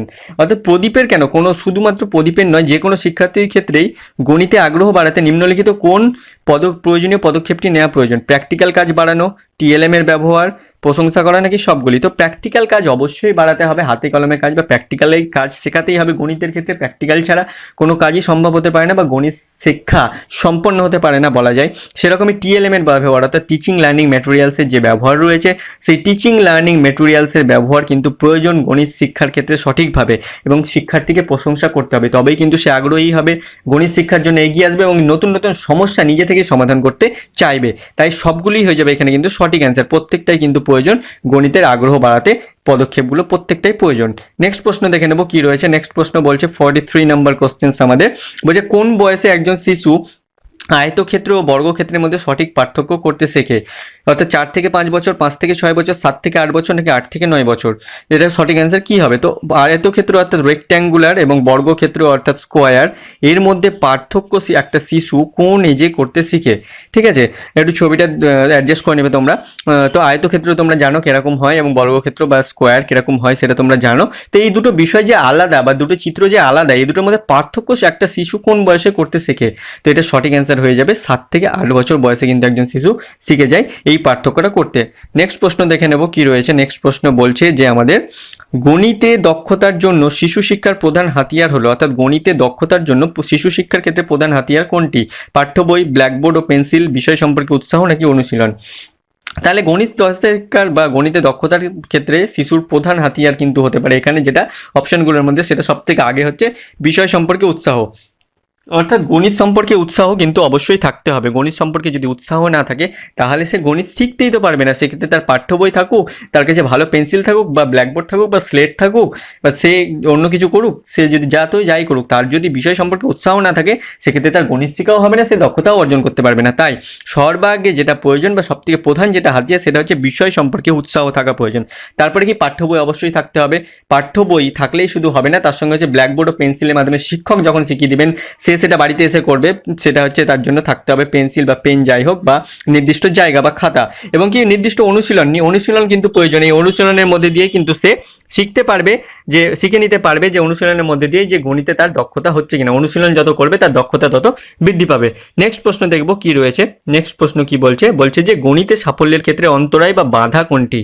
শিক্ষকের সাহস যোগানো, তারপরে বলছে গণিত সম্পর্কে মনে ভয়ের উদ্বেগ, ধৈর্য নিয়ে শিক্ষকের গণিত শেখানো, প্রশংসা করা। তো গণিতে সাফল্যের ক্ষেত্রে অন্তরায় বা বাধা সেটি শিক্ষকের সাহস যোগানো। শিক্ষক যদি শিক্ষার্থীকে সাহস যোগান তাহলে সেটা কখনোই, শিক্ষকের সাহস যোগানোটা কখনোই গণিতের অন্তরায় কিন্তু হতে পারে না। হ্যাঁ তুমি পারবে, করো, তুমি পারবে, চালিয়ে যাও, আমি আছি, তুমি যদি ভুল করো আমি তোমাকে সেটা ধরিয়ে দেবো বা তোমাকে সেটা শিখিয়ে দেবো, এই সাহস যদি শিক্ষক যোগান তাহলে কিন্তু গণিত শিক্ষার ক্ষেত্রে সেক্ষেত্রে শিক্ষার্থীর ক্ষেত্রে কোনো রকম অন্তরায় বা বাধা গণিত কিন্তু হবে না, সেক্ষেত্রে তার সাফল্যের কারণ কিন্তু সেটা হবে। গণিত সম্পর্কে মনে ভয়ের উদ্বেগ, উদ্বেগ, এইটা হবে গিয়ে সঠিক অ্যান্সার। গণিত সম্পর্কে মনে ভয়ের উদ্বেগ যদি জন্মে যায়, অর্থাৎ গণিত সম্পর্কে যদি আগে থেকেই বলে দেয় গণিত খুব কঠিন সাবজেক্টে, তুই পারবি না, এইরকম ভয় যদি কেউ আগে থেকেই তৈরি করে দেয় বা কেউ যদি আগে ডিমোটিভেট করে দেয়, তাহলে কিন্তু তার গণিত সম্পর্কে মনে একটা ভয়ের উদ্বেগ তৈরি হয়ে যায় বা ভয় জাগরিত হয়ে যায়, যার ফলে কিন্তু তার গণিত শিক্ষার ক্ষেত্রে সেটা অন্তরায় বা বাধা হয়ে দাঁড়ায়।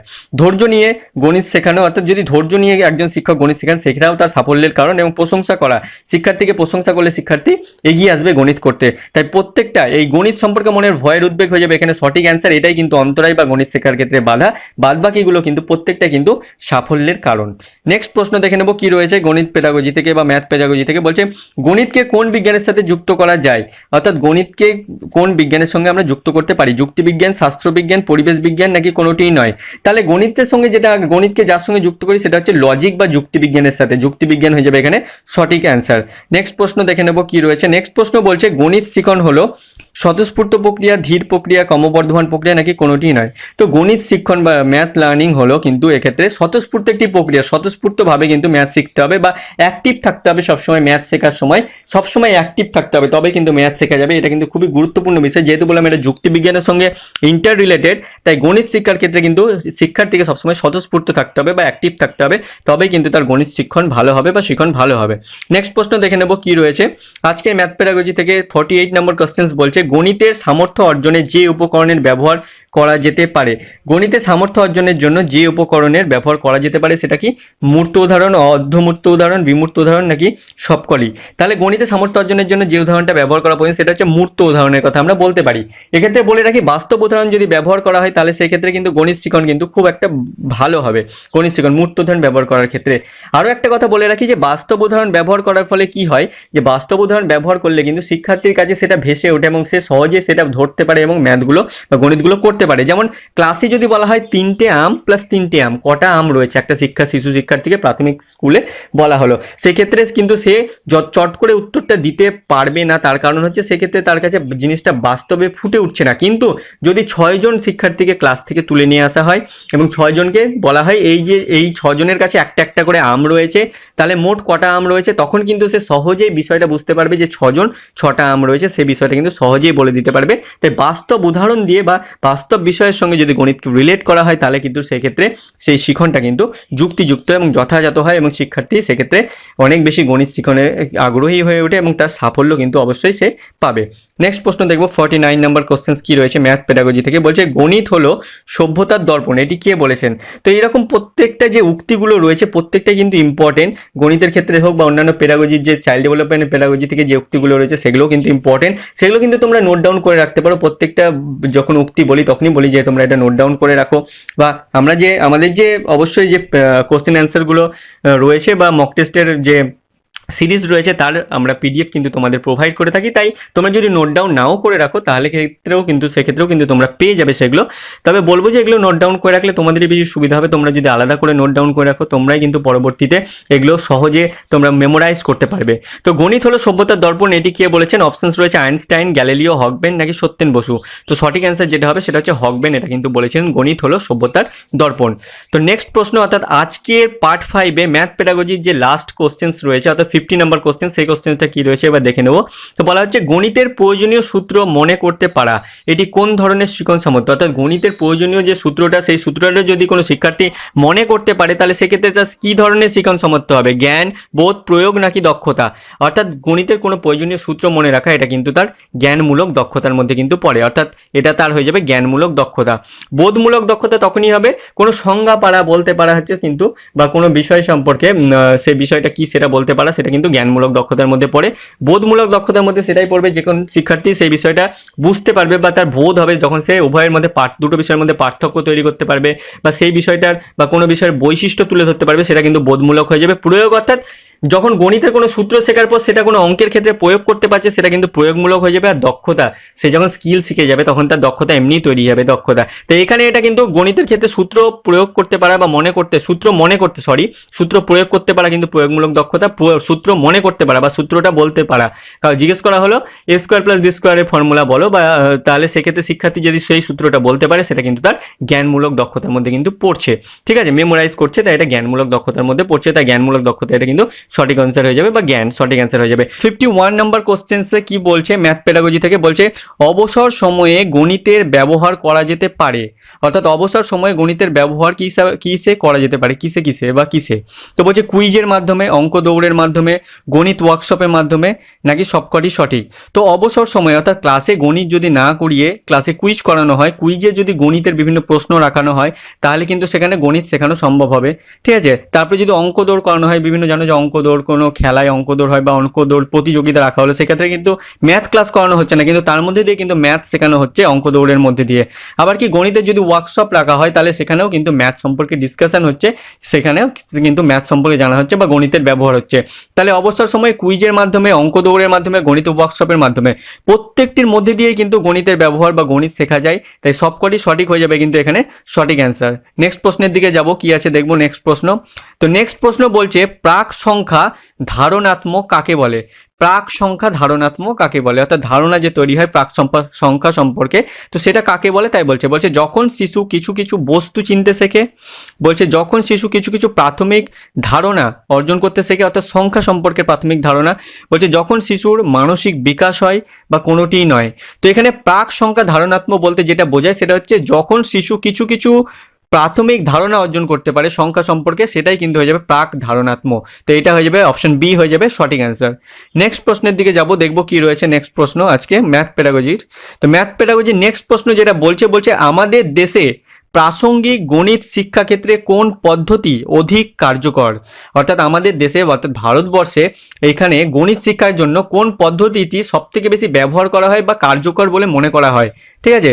তো অপশনগুলো কি রয়েছে, বলছে বক্তৃতা পদ্ধতি, প্রতিপাদন পদ্ধতি, প্রজেক্ট পদ্ধতি, নাকি আবিষ্কার পদ্ধতি। তো সঠিক অ্যান্সার যেটা হয়ে যাবে এগুলোর মধ্যে সেটা হচ্ছে যে আমাদের দেশে ডেমনস্ট্রেশন মেথড অর্থাৎ প্রতিপাদন যে পদ্ধতিটি রয়েছে, এই পদ্ধতিকে অধিক কার্যকারী বলে মনে করা হয় ম্যাথ বা গণিত শিক্ষা দেওয়ার ক্ষেত্রে, কিন্তু এই পদ্ধতিকে অধিক কার্যকারী বলে মনে করা হয় এই ডেমনস্ট্রেশন মেথডকে বা প্রতিপাদন পদ্ধতিকে। নেক্সট প্রশ্ন কি আছে দেখব। নেক্সট প্রশ্ন বলছে শিক্ষার্থীদের গণিত সমস্যার সমাধান দক্ষতার কিসের উপর নির্ভরশীল। শিক্ষার্থীদের গণিতের সমস্যা সমাধানের দক্ষতা কিসের উপর নির্ভরশীল, বলছে অপশন বলছে শিক্ষার্থীদের দ্বারা অর্জিত জ্ঞানের ওপর, তারপরে বলছে শিক্ষার্থীদের কল্পনার ওপর, শিক্ষার্থীদের উৎসাহের ওপর, নাকি কোনোটি নয়। তো শিক্ষার্থীদের গণিতের ক্ষেত্রে যদি কোনো রকম সমস্যা তৈরি হয় বা সমস্যা দেখা দেয়, সেক্ষেত্রে তারা সেই সমস্যা সমাধানের দক্ষতা তখনই অর্জন করবে যখন শিক্ষার্থীরা তাদের অর্জিত জ্ঞানকে প্রয়োগ করবে সেই সমস্যার ক্ষেত্রে, অর্থাৎ তারা শিক্ষার্থীরা যে অর্জিত জ্ঞান রয়েছে সেই অর্জিত জ্ঞানকে যখন তারা প্রয়োগ করবে তখন তারা সেই সমস্যার সমাধান কিন্তু সহজেই করতে পারবে। তাই এখানে শিক্ষার্থীদের দ্বারা অর্জিত জ্ঞানের উপর হয়ে যাবে সঠিক অ্যান্সার। নেক্সট প্রশ্নের দিকে যাব, দেখব কি রয়েছে 55 নাম্বার কোশ্চেন কি বলছে গণিত শিক্ষার লক্ষ্য হলো, গণিত শিক্ষার লক্ষ্য কি, বলছে চিন্তন ও যুক্তি প্রয়োগের দক্ষতা তৈরি, অর্থাৎ চিন্তা করা এবং তার সঙ্গে যে লজিক রয়েছে সেই লজিকটাকে সঠিকভাবে পুট করতে পারা, বলছে দৈনন্দিন জীবনের গাণিতিক সমস্যার সমাধান, অর্থাৎ দৈনন্দিন জীবনে যে গাণিতিক সমস্যাগুলো রয়েছে তার সমাধান করতে পারা, বা শিশুদের উচ্চতর শিক্ষার জন্য প্রস্তুত করা, নাকি উপরের সবকটি ঠিক। তাহলে গণিত শিক্ষার লক্ষ্য কিন্তু এখানে বলছে চিন্তন ও যুক্তির প্রয়োগের দক্ষতা তৈরি, এটা ঠিক। দৈনন্দিন জীবনে গাণিতিক সমস্যার সমাধান, এটাও ঠিক, এবং শিশুদের উচ্চতর শিক্ষার জন্য প্রস্তুত করা, এটাও ঠিক। তাহলে উপরের সবগুলি সঠিক হয়ে যাবে, কিন্তু এটাই কিন্তু সঠিক অ্যান্সার। নেক্সট প্রশ্ন দেখে নেব কি রয়েছে। নেক্সট প্রশ্ন 56 নম্বর কোশ্চেন বলছে জ্যামিতি শেখানোর ক্ষেত্রে গুরুত্বপূর্ণ টিএলএম অর্থাৎ টিচিং লার্নিং ম্যাটেরিয়ালস কোনটি বলে তোমার মনে হয় একজন শিক্ষক হিসেবে। বলছে জ্যামিতি শেখানোর জন্য সবথেকে গুরুত্বপূর্ণ টিএলএম কোনটি, ব্ল্যাকবোর্ড, জ্যামিতি বাক্সে রাখা উপকরণ, চক ডাস্টার, নাকি চার্ট। তাহলে ব্ল্যাকবোর্ড অলরেডি থাকেই, চক ডাস্টারও থাকেই, তার সঙ্গে শিক্ষক চার্ট আনতে পারে, কিন্তু না যদি জ্যামিতি বাক্স যদি না থাকে, সেখানে যে উপকরণ রয়েছে বিভিন্ন ধরনের উপকরণগুলো রয়েছে সেই উপকরণগুলো যদি না থাকে তাহলে জ্যামিতি শেখার ক্ষেত্রে কিন্তু অসুবিধা হতেই পারে। তাই গুরুত্বপূর্ণ টিএলএম সব থেকে যেটা আমরা মনে করব সেটা হচ্ছে জ্যামিতি বাক্সে রাখা উপকরণ হয়ে যাবে কিন্তু সঠিক অ্যান্সার। নেক্সট প্রশ্ন দেখে নেব কি রয়েছে। নেক্সট প্রশ্ন বলছে যে একজন প্রাথমিক শিক্ষার্থী ত্রিভুজ ও চতুর্ভুজের চিত্র সঠিকভাবে আঁকতে পারছে, সুতরাং তার গণিতে বিকাশ হয়েছে, কি ধরনের বিকাশ হয়েছে তার বলা যাবে। সে ত্রিভুজ এবং চতুর্ভুজের চিত্র কিন্তু সে আঁকতে পারছে, অর্থাৎ ড্রয়িং করতে পারছে, অঙ্কন করতে পারছে সে ত্রিভুজ চতুর্ভুজের চিত্র, তাহলে সেক্ষেত্রে তার কি ধরনের বিকাশ হয়েছে বলা যেতে পারে, জ্ঞানের, বোধের, প্রয়োগের নাকি দক্ষতার? আমরা জানি কোনো কিছু আঁকতে পারা বা অঙ্কন করা সেটা সৃজনশীলতার মধ্যে পড়ে, দক্ষতার মধ্যে পড়ে, স্কিল অর্থাৎ দক্ষতার মধ্যে পড়ে, তাই এটা দক্ষতা হয়ে যাবে সঠিক অ্যান্সার। জ্ঞান তখনই হবে যখনই শিশু হচ্ছে ত্রিভুজের সংজ্ঞা বলতে পারবে বা চতুর্ভুজের সংজ্ঞা বলতে পারবে, সেটা কিন্তু জ্ঞানের মধ্যে পড়ে যাবে।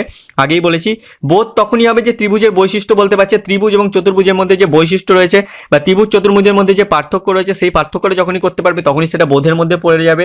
এবং প্রয়োগ যখন সেটা অন্য ক্ষেত্রে, অর্থাৎ ত্রিভুজ নিয়ে কোনো অঙ্ক আছে, এবিসি দিয়ে কোনো অঙ্ক আছে ত্রিভুজের, সেক্ষেত্রে কোনো সূত্র প্রয়োগ করতে পারছে, সেক্ষেত্রে যে প্রয়োগ করা অর্থাৎ প্রয়োগের দিকটাই হয়ে যাবে প্রয়োগ। তাহলে এটা হয়ে যাবে এখানে কিন্তু ত্রিভুজ চতুর্ভুজের চিত্র আঁকতে পারা, সেটা কিন্তু দক্ষতার। নেক্সট প্রশ্ন দেখবো কি রয়েছে। নেক্সট প্রশ্ন বলছে গণিতে ফিডব্যাক দেওয়া হয় যে ধরনের মূল্যায়নে, তা হলো গণিতে ফিডব্যাক দেওয়া হয়, ফিডব্যাক দেওয়া হয় যে ধরনের মূল্যায়নে তা হলো, তো সেটা কি বলছে, বলছে কর্ম সম্মতি মূল্যায়ন, কর্ম চলাকালীন মূল্যায়ন, অন্তিম পর্ব মূল্যায়ন নাকি কোনোটিই নয়। তো গণিতে ফিডব্যাক দেওয়া হয় কর্মসম্মতি মূল্যায়নে নয়, কর্ম চলাকালীন মূল্যায়নে। ঠিক আছে, এটা হয়ে যাবে সঠিক অ্যান্সার। অন্তিম পর্বে অর্থাৎ শেষে একদম দেওয়া হবে তা নয়, কর্ম চলাকালীনই দেওয়া হয়, সেটা গণিতে ফিডব্যাক। নেক্সট প্রশ্ন দেখবো কি রয়েছে, 59 নাম্বার কোশ্চেন্স। 59 নাম্বার কোশ্চেন্স বলছে যে গণিতের স্বতঃস্ফূর্ততা তখনই আসবে যখন শিশু কি, অপশনসগুলো দেখে নেব। বলছে চিহ্নগুলি যথাযথ প্রয়োগ করতে পারবে, সমস্যাটিকে যথাযথভাবে অনুধাবন করতে পারবে, উভয়ই নাকি কোনোটিই নয়। অর্থাৎ গণিতের স্বতঃস্ফূর্ততা তখনই আসবে, অর্থাৎ জেগে উঠবে, তখনই আগ্রহ আসবে, নতুন কোনো ম্যাথ সলভ করার যে ক্ষমতা সেটা অর্জন করবে এবং সে আগ্রহী হবে বা তার গণিতের ক্ষেত্রে মনোযোগ তখনই তৈরি হবে যখন চিহ্নগুলি সে যথাযথ প্রয়োগ করতে পারবে। অর্থাৎ একটা শিশু যখন সঠিক চিহ্নের ব্যবহার করতে পারবে, চিহ্নগুলি এছাড়াও সে সূত্রের ব্যবহার করতে পারবে, এছাড়াও বিভিন্ন দিক রয়েছে গণিতের যে সমাধান রয়েছে জানা, সেগুলো জানা থাকবে সেগুলো, অর্থাৎ চিহ্নের যথাযথ প্রয়োগ তাকে করতে হবে এবং সমস্যাটিকে যথাযথভাবে অনুধাবন কিন্তু তাকে করতে হবে। তাই উভয়ই হয়ে যাবে এখানে সঠিক অ্যান্সার। ঠিক আছে, স্বতঃস্ফূর্ততা তখনই আসবে যখন চিহ্নগুলো যথাযথ প্রয়োগ করতে পারবে এবং সমস্যাটিকে যথাযথভাবে অনুধাবন করতে পারবে, উভয়ই হয়ে যাবে সঠিক অ্যান্সার। নেক্সট প্রশ্ন, অর্থাৎ আজকের সিরিজের আজকের পার্টের লাস্ট কোশ্চেন 60 নাম্বার কোশ্চেন কি রয়েছে সেটাও এবার দেখে নেব। 60 নাম্বার কোশ্চেন যেটা বলছে কোনো শিক্ষার্থীকে গণিত শিক্ষাদানে তার আগ্রহ বাড়ানোর জন্য কি করতে হবে বা বাড়াতে কি প্রয়োজন, কঠোর শৃঙ্খলাবোধ তৈরি করা, রিইনফোর্সমেন্ট দেওয়া, আবাসিক গণিত শিক্ষা কেন্দ্র তৈরি করা নাকি প্রচুর বাড়ির কাজ করতে দেওয়া। তো কোনো শিক্ষার্থীকে গণিত শিক্ষাদানে তার আগ্রহ বাড়ানোর জন্য কঠোর শৃঙ্খলাবোধ, অর্থাৎ তাকে যে একটা নির্দিষ্ট গণ্ডির মধ্যে আটকে রেখে বা তাকে কঠোর শাস্তি দেওয়া শৃঙ্খলার মধ্যে রাখা, তাহলে কিন্তু সে গণিতে আগ্রহী হতে পারবে না, সেক্ষেত্রে তার গণিতের ক্ষেত্রে যে মনোযোগ সেটাই কিন্তু হারিয়ে ফেলবে। তো রিইনফোর্সমেন্ট দেওয়া, এটা হয়ে যাবে সঠিক অ্যান্সার। রিইনফোর্সমেন্ট দিতে হবে, বলতে হবে না তুমি পারবে, এটা চেষ্টা করো, ভুল হলে আমি দেখিয়ে দেবো, এরকমভাবে তাকে প্রমোট করতে হবে, তবে রিইনফোর্সমেন্ট দিতে হবে, তবেই কিন্তু সে এগিয়ে আসবে, তার আগ্রহ বাড়বে, সে গণিত শিক্ষা নিতে পারবে এবং সে বিভিন্ন যে গণিতের সমস্যাগুলো রয়েছে সেগুলো সমাধান করতে পারবে। তাহলে রিইনফোর্সমেন্ট দেওয়া হয়ে যাবে সঠিক অ্যান্সার। আবাসিক গণিত শিক্ষা কেন্দ্র তৈরি হওয়া কিন্তু এটা হবে না, কারণ আবাসিক গণিত শিক্ষা কেন্দ্র তৈরি করে কিন্তু সেখানে যে গণিতের যে আগ্রহ সেটা বাড়ানো সম্ভব নয় এবং প্রচুর বাড়ির কাজ দিলেও কিন্তু শিক্ষার্থী যে প্রচুর বাড়ির কাজ দিলেও সে তার একটা যে বোঝা বা ভার সে বুঝতে পারবে যে প্রচুর বাড়ির কাজ দেওয়ার ফলে, তাই প্রচুর বাড়ির কাজ দেওয়াটাও ঠিক নয়। ক্লাসে করানোর সাথে সাথে সেই একই টাইপের অঙ্ক বাড়ির কাজ হিসেবে দেওয়া, কিন্তু সব থেকে ভালো হচ্ছে শিক্ষক হিসেবে তাকে রিইনফোর্সমেন্ট দেওয়া যাতে সে আগ্রহী হয় এবং সে সঠিকভাবে ম্যাথটাকে সলভ করতে পারে। তো বন্ধুরা দেখো 60 কোশ্চেন্স কিন্তু আমরা অলরেডি কমপ্লিট করে ফেললাম। তোমরা বুঝতেই পারছো যে কোশ্চেন্সগুলো যে দেখছো, যেগুলো আলোচনা করা হচ্ছে এখানে, তো প্রত্যেকটাই পুঙ্খানুপুঙ্খভাবে কিন্তু এখানে আমি আলোচনা করছি এবং প্রত্যেকটাই কোশ্চেন্স যে কতটা ইম্পর্টেন্ট তোমরা কিন্তু বুঝতে পারছো। তোমরা আগে কিন্তু অনেকেই রয়েছো যারা এখনো পর্যন্ত ম্যাথ পেডাগজি কিন্তু কোনো রকম ভাবে প্র্যাকটিস করনি, তাদের জন্য বলবো কিন্তু ভেরি ইম্পর্টেন্ট এই ক্লাসটা। এবং যদি তোমরা চাও যে না তোমাদের কিছুই প্রিপারেশন নেই, তাহলে যদি একবার রিভাইজ দিতে চাও, আরো যে 100 কোশ্চেন্স রয়েছে ইম্পর্টেন্ট যে সাজেস্টিভ কোশ্চেন্স আমরা তৈরি করেছি, তার পিডিএফটা তোমরা চাইলে ডাউনলোড করতে পারো। তো পিডিএফ ডাউনলোড করার জন্য লিংক কিন্তু ডেসক্রিপশন বক্সে দেওয়া রয়েছে, সেই ডেসক্রিপশন বক্সে গিয়ে লিংক তোমরা সেখান থেকে কিন্তু পিডিএফটা ডাউনলোড করতে পারো, যে কোনো পেমেন্ট গেটওয়ের মাধ্যমে কিন্তু তোমরা পিডিএফটা ডাউনলোড করতে পারবে। তো যারা যারা চাও আজকের মধ্যেই বলবো ডাউনলোড করো, কারণ পরবর্তীতে ডাউনলোড করলে তোমাদের কিন্তু কোনো ফ্যাসিলিটিস হবে না। আজকের মধ্যেই যারা যারা চাও ডাউনলোড করতে পারো। চলো তাহলে ফিরে যাই আবার পুনরায় ক্লাসে। তো 61 নাম্বার কোশ্চেন্স তোমাদের স্ক্রিনে চলে এসছে, দেখো এই কোশ্চেন্সটা ম্যাথ পেডাগজির আজকের প্রথম প্রশ্ন, সেটা কি বলছে দেখবো। বলছে শিশুর গণিত শিক্ষাকে সর্বাধিক উন্নতি স্তরে নিয়ে যাওয়া সম্ভব, শিশুর গণিত শিক্ষাকে সর্বাধিক উন্নতি স্তরে নিয়ে যাওয়া সম্ভব তাকে উৎসাহ প্রদানের মাধ্যমে, হাতে কলমে শিক্ষার মাধ্যমে, গণিতের বিভিন্ন সমস্যা সমাধানে তাকে সাহায্য করে নাকি উপরের সবগুলি সঠিক। তাহলে এখানে অপশানসগুলোর মধ্যে কোনটা সঠিক হবে সেটা বলা হচ্ছে। তাহলে বলছে তাকে উৎসাহ প্রদান করে, অর্থাৎ তাকে যদি উৎসাহ প্রদান করা হয় তাহলে সে ম্যাথ করতে আগ্রহী হবে, ঠিক আছে। তাকে হাতে কলমে শিক্ষা দিতে হবে অবশ্যই, এবং গণিতের বিভিন্ন সমস্যা সমাধানে তাকে সাহায্য করতে হবে, অর্থাৎ তাকে হেল্প করতে হবে, তাকে প্রমোট করতে হবে যে এইভাবে করো বা কিছু বলে দিতে হবে, সে যাতে নিজেই সমস্যা সমাধান করতে পারে, কিন্তু তাকে তার ওয়েগুলো বলে দিতে হবে, এই সমস্যা সমাধানে কিন্তু সাহায্য করতে হবে। তাহলে গণিতের শিক্ষাকে সর্বাধিক উন্নতি স্তরে নিয়ে যাওয়ার জন্য কিন্তু এই প্রত্যেকটাই কিন্তু প্রয়োজন। তাই উপরের সবগুলি সঠিক হয়ে যাবে, সঠিক অ্যান্সার। নেক্সট প্রশ্ন দেখব কি রয়েছে। বলছে দুটি জোড় সংখ্যা যোগ করা হলে আরেকটি যে সংখ্যা সৃষ্টি হয়, জোড় সংখ্যা, বিজোড় সংখ্যা, শূন্য নাকি কোনোটি নয়। তো দুটি জোড় সংখ্যা আমরা যদি 2 আর 4কে ধরে নিই, পরপর দুটি জোড় সংখ্যা, 2 আর 4 যোগ করলে 6 হয়, 6ও কিন্তু একটা জোড় সংখ্যা দেখছি। তারপরে আমরা যদি ধরি 8 তারপরে 10 যোগ করি যদি, তাহলে হয় 18, 8 আর 10 যোগ করলে 18, এটাও কিন্তু একটা জোড় সংখ্যা। তো পরপর দুটো জোড় সংখ্যা যোগ করলে বা দুটো জোড় সংখ্যা, যে কোনো দুটো জোড় সংখ্যায় আমরা যোগ করি না কেন, তাহলে সেক্ষেত্রে কিন্তু যে সংখ্যাটা সৃষ্টি হবে সেটা কিন্তু জোড় সংখ্যাই হবে, এটা হয়ে যাবে সঠিক অ্যান্সার, ঠিক আছে। তারপরের প্রশ্ন কি বলছে দেখব। পরের প্রশ্ন বলছে যে প্রকল্প পদ্ধতির স্তর নয় কোনটি, নিম্নের কোনটি আমাদের প্রকল্প পদ্ধতির স্তর নয় বলা হচ্ছে। বলছে উদ্দেশ্য স্থাপন, পরিকল্পনা, তথ্য সংগ্রহ, কার্য সম্পাদন। তো প্রকল্প পদ্ধতিতে উদ্দেশ্য স্থাপন অবশ্যই থাকে, সেখানে পরিকল্পনাও করতে হয় এবং কার্য সম্পাদনও কিন্তু করতে হয়। স্তর নয় বলেছে এখানে, হ্যাঁ এটা ভালো করে মাথায় রাখবে। তো নয় যেটা স্তর সেটা হচ্ছে তথ্য সংগ্রহ, এখানে কোনো তথ্য সংগ্রহের কিন্তু প্রয়োজন হয় না প্রকল্প পদ্ধতিতে, ঠিক আছে। প্রকল্প পদ্ধতিতে তথ্য সংগ্রহ করার কিন্তু কোনো প্রয়োজন হয় না, সেটা সমস্যা সমাধান পদ্ধতির ক্ষেত্রে তথ্য সংগ্রহ করতে হয়, অন্যান্য কিছু পদ্ধতির ক্ষেত্রে কিন্তু তথ্য সংগ্রহ করতে হয়, কিন্তু প্রকল্প পদ্ধতির ক্ষেত্রে কিন্তু কোনো রকম তথ্য সংগ্রহ করতে হয় না। নেক্সট প্রশ্ন দেখব কি রয়েছে। বলছে গাণিতিক বিবৃতিকে প্রমাণ করার জন্য নিম্নের কোনটি করা উচিত।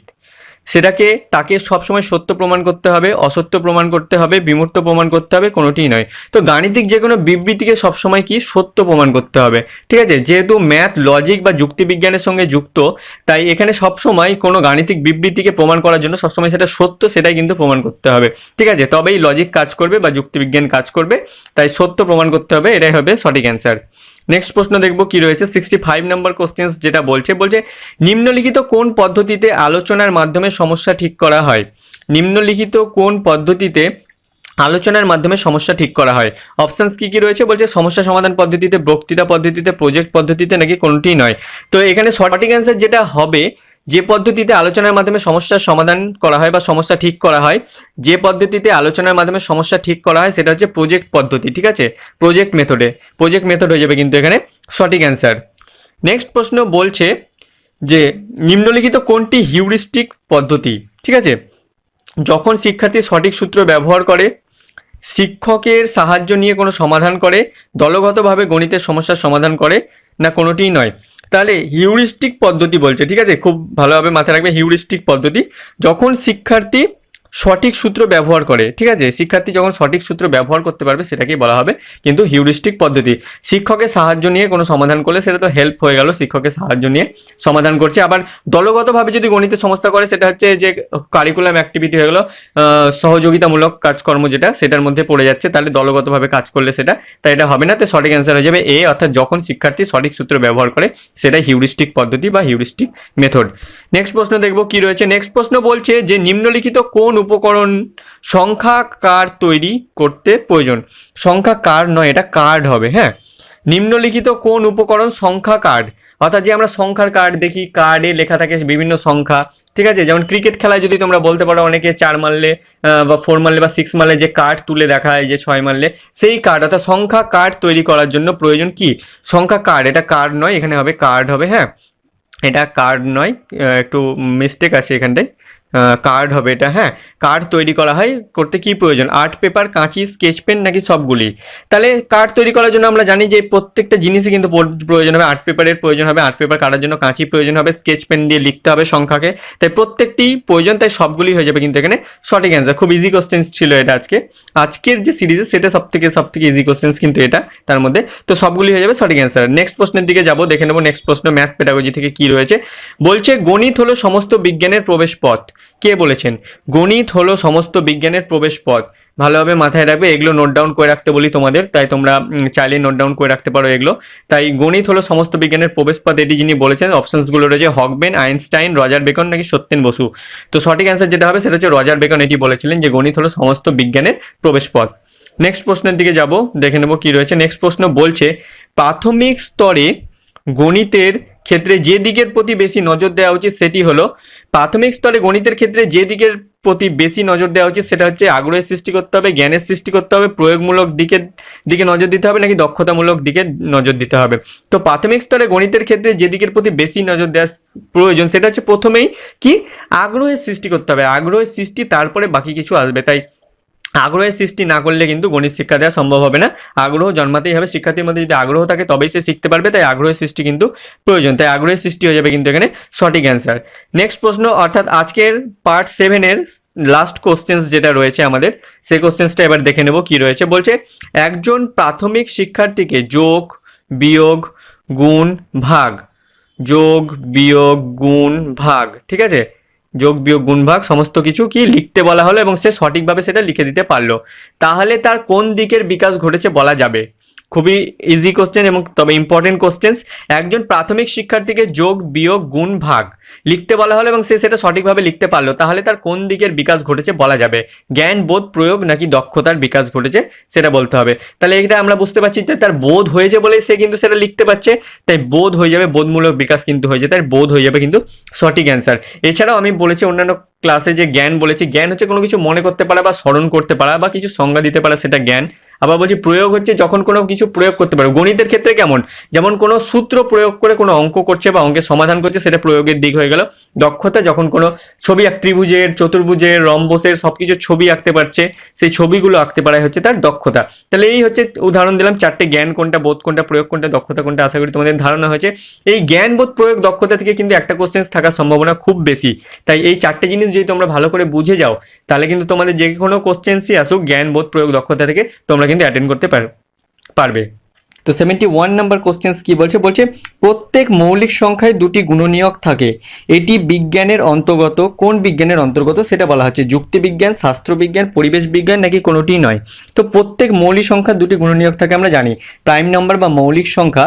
তো এই মৌলিক সংখ্যা কিন্তু সেই সংখ্যা এবং এক এবং সেই সংখ্যা দিয়ে সেটাই হচ্ছে তার গুণনীয়ক, অর্থাৎ দুটি সংখ্যা গুণনীয়ক থাকে, এক এবং সেই সংখ্যা দ্বারাই বিভাজ্য কিন্তু মৌলিক সংখ্যা। আমরা জানি যে কোনো মৌলিক সংখ্যায় বলো, যাই বলো, 2 থেকে বলো, 3 বলো, যাই বলো, 7 বলো, সব কটাই কিন্তু কি 11 বলো, প্রত্যেকে কিন্তু প্রত্যেকটা মৌলিক সংখ্যাই কিন্তু কি, প্রত্যেকটা মৌলিক সংখ্যা কিন্তু সেই সংখ্যা এবং এক দ্বারাই কিন্তু সেটা বিভাজ্য।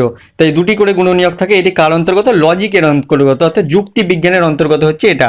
তো এটি যুক্তি বিজ্ঞানের অন্তর্গত হয়ে যাবে সঠিক অ্যান্সার। নেক্সট প্রশ্নের দিকে যাব, দেখব। নেক্সট প্রশ্ন বলছে একজন প্রাথমিক শিক্ষার্থী গণিতকে কাজে লাগিয়ে বিভিন্ন হাতের কাজ করতে পারছে, অর্থাৎ গণিতকে কাজে লাগিয়ে সে বিভিন্ন হাতের কাজ করতে পারছে, সুতরাং শিক্ষার্থীর বিকাশ ঘটেছে। কিসের বিকাশ ঘটেছে? জ্ঞানের, বোধের, প্রয়োগের নাকি দক্ষতার? অর্থাৎ সে কি করছে, গণিতের যে শিক্ষা তার হয়েছে সেই শিক্ষাটাকে কাজে লাগাতে পারছে, অর্থাৎ তার প্রয়োগ করতে পারছে, বিভিন্ন ক্ষেত্রে কাজে লাগিয়ে সে নতুন নতুন কাজ করতে পারছে। তো সেক্ষেত্রে তার প্রয়োগের তার ধারণা হয়েছে, তো সে প্রয়োগ করতে পারছে, তাই প্রয়োগ হয়ে যাবে কিন্তু সঠিক অ্যান্সার। জ্ঞানের ক্ষেত্রে কি বলেছি? মনে করতে পারা কোনো কিছু বা স্মরণ করতে পারা, কোনো মেমোরির কিছু জিনিস সেগুলো স্মৃতিতে থাকা বা মনে রাখতে পারা, সেটাই জ্ঞানের। বোধ হচ্ছে কি পার্থক্য করতে পারা বা কোনো জিনিস সম্পর্কে বোধ হওয়া বা বোধ হওয়াটাই হচ্ছে বোধ, এবং দক্ষতা হচ্ছে কোনো বিষয়ে যেমন ত্রিভুজের ছবি আঁকা, চতুর্ভুজের ছবি আঁকা। তো এই জিনিসটা বারবার বলেছি, জ্ঞান, বোধ, প্রয়োগ, দক্ষতা মূলক থেকে কিন্তু একটা কোশ্চেন আসতেই পারে, এটা কিন্তু কোশ্চেন আসে। তো এটা এখানে সঠিক অ্যান্সার হয়ে যাবে প্রয়োগের।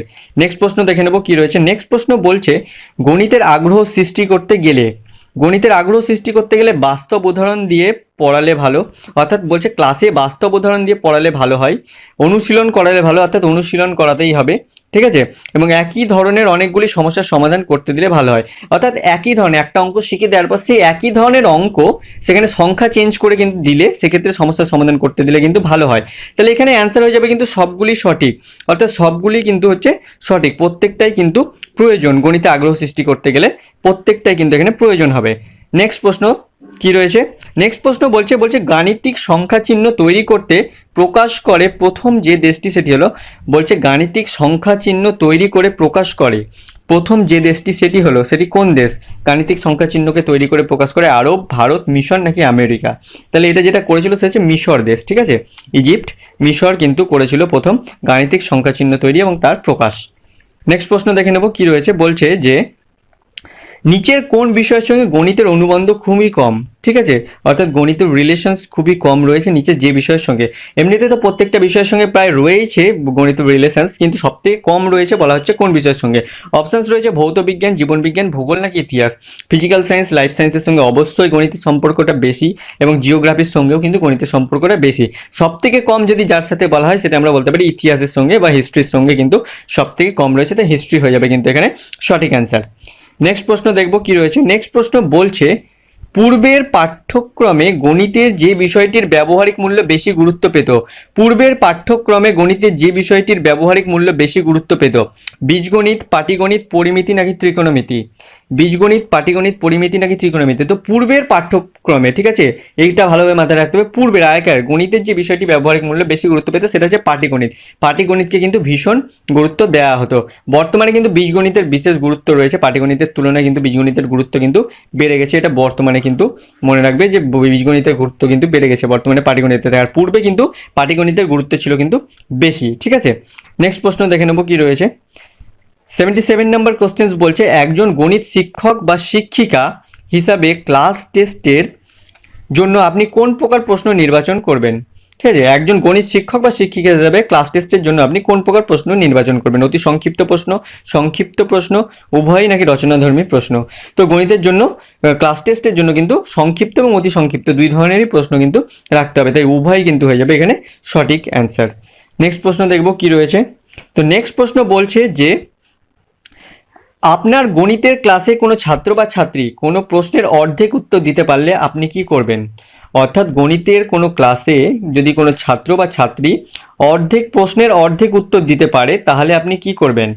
তাহলে আপনার কি করা উচিত? অর্ধেক প্রশ্নের উত্তর দিলে পুনরায় তাকে সুযোগ দেবেন, ঠিক আছে, নাকি সঠিক উত্তরটা তাকে বুঝিয়ে বলে দেবেন, তার উত্তরটা ভুল বলে তাকে বসিয়ে দেবেন, তাকে বকাবকি করবেন? তাহলে এখানে সঠিক উত্তর অনেকে কিন্তু পুনরায় তাকে সুযোগ দেবেন বলে এটা কিন্তু সঠিক অ্যান্সার করতে পারে, কিন্তু এই চারটি অপশনের মধ্যে এটা কিন্তু সঠিক অ্যান্সার হবে না। সঠিক উত্তরটা তাকে বুঝিয়ে বলে দেবেন, এটা হয়ে যাবে কিন্তু সঠিক অ্যান্সার। অর্থাৎ সঠিক উত্তরটা কি হবে সেটা তাকে বলবেন এবং সেটা কেন হচ্ছে সেটাও তাকে বুঝিয়ে দেবেন, তবেই সে বুঝতে পারবে, এবং তাকে বুঝিয়ে বললে সেটা সে বুঝতে পারবে, পরবর্তীতে সে ভুলটা আর করবে না। তার উত্তরটা ভুল বলে তাকে বসিয়ে দেওয়া ঠিক হবে না, এবং তাকে বকাবকি করাটাও কিন্তু যথাযথ বা যুক্তিযুক্ত হবে না, তাই অপশন বি হয়ে যাবে কিন্তু রাইট অ্যান্সার, ঠিক আছে। নেক্সট প্রশ্ন দেখবো কি রয়েছে। তো নেক্সট প্রশ্ন বলছে ইজি একটা কোশ্চেন, সর্বনিম্ন কত বছর বয়সী শিশুকে সংখ্যার বিপরীত ক্রমে পুনরাবৃত্তি করতে বলা যেতে পারে? অর্থাৎ সংখ্যার বিপরীত ক্রমে, অর্থাৎ শেষ থেকে, মানে পুনরায় হচ্ছে শেষ থেকে শুরুতে সাজানো বা বিপরীত ক্রমে পুনরাবৃত্তি করতে বলতে হবে। এটা কত বছরের শিশুকে বলা যেতে পারে? নিশ্চয়ই 3 বছরের শিশুকে আমরা বলতে পারবো না, কখনোই সেটা পারবো না। একটা 6 বছরের শিশু একটা কি হয়, প্রাথমিক শিক্ষা গ্রহণের জন্য সে একদম পারফেক্ট হয় 6 বছরের শিশু, তাই 7 বছরে মোটামুটি সে পারবে এই পুনরাবৃত্তি করতে। তাকে যদি বলে দেওয়া হয় কিছু সংখ্যা, সে সংখ্যার বিপরীত ক্রমে পুনরাবৃত্তি কিন্তু সে করতে পারবে, তাই 7 বছরে হয়ে যাবে কিন্তু সঠিক অ্যান্সার। 6 বছরের পর 7 বছরটাকে ধরে নেওয়া হয়, তো এই 7 বছরে কিন্তু সে সেটা করতে পারে। নেক্সট প্রশ্ন দেখে নেব কি রয়েছে।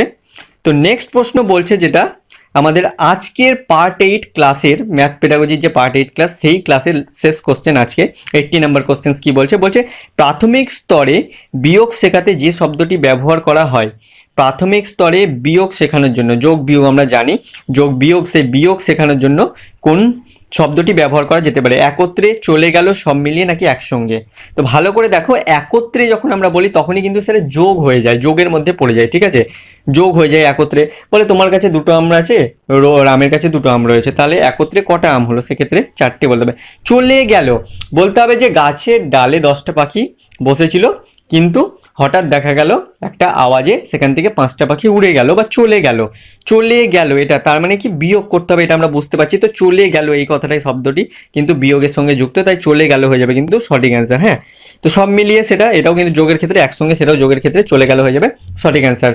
সর্বাপেক্ষা বেশি শিক্ষা সহায়ক উপকরণ ব্যবহৃত হয় গণিতের যে শাখায় শিক্ষাদানের ক্ষেত্রে সেটি হলো বীজগণিত, পাটিগণিত, ত্রিকোণমিতি নাকি জ্যামিতি? তো বলা হচ্ছে সর্বাপেক্ষা বেশি শিক্ষা সহায়ক উপকরণ বা টিএলএম ব্যবহার করা হয় গণিতের কোন শাখায়?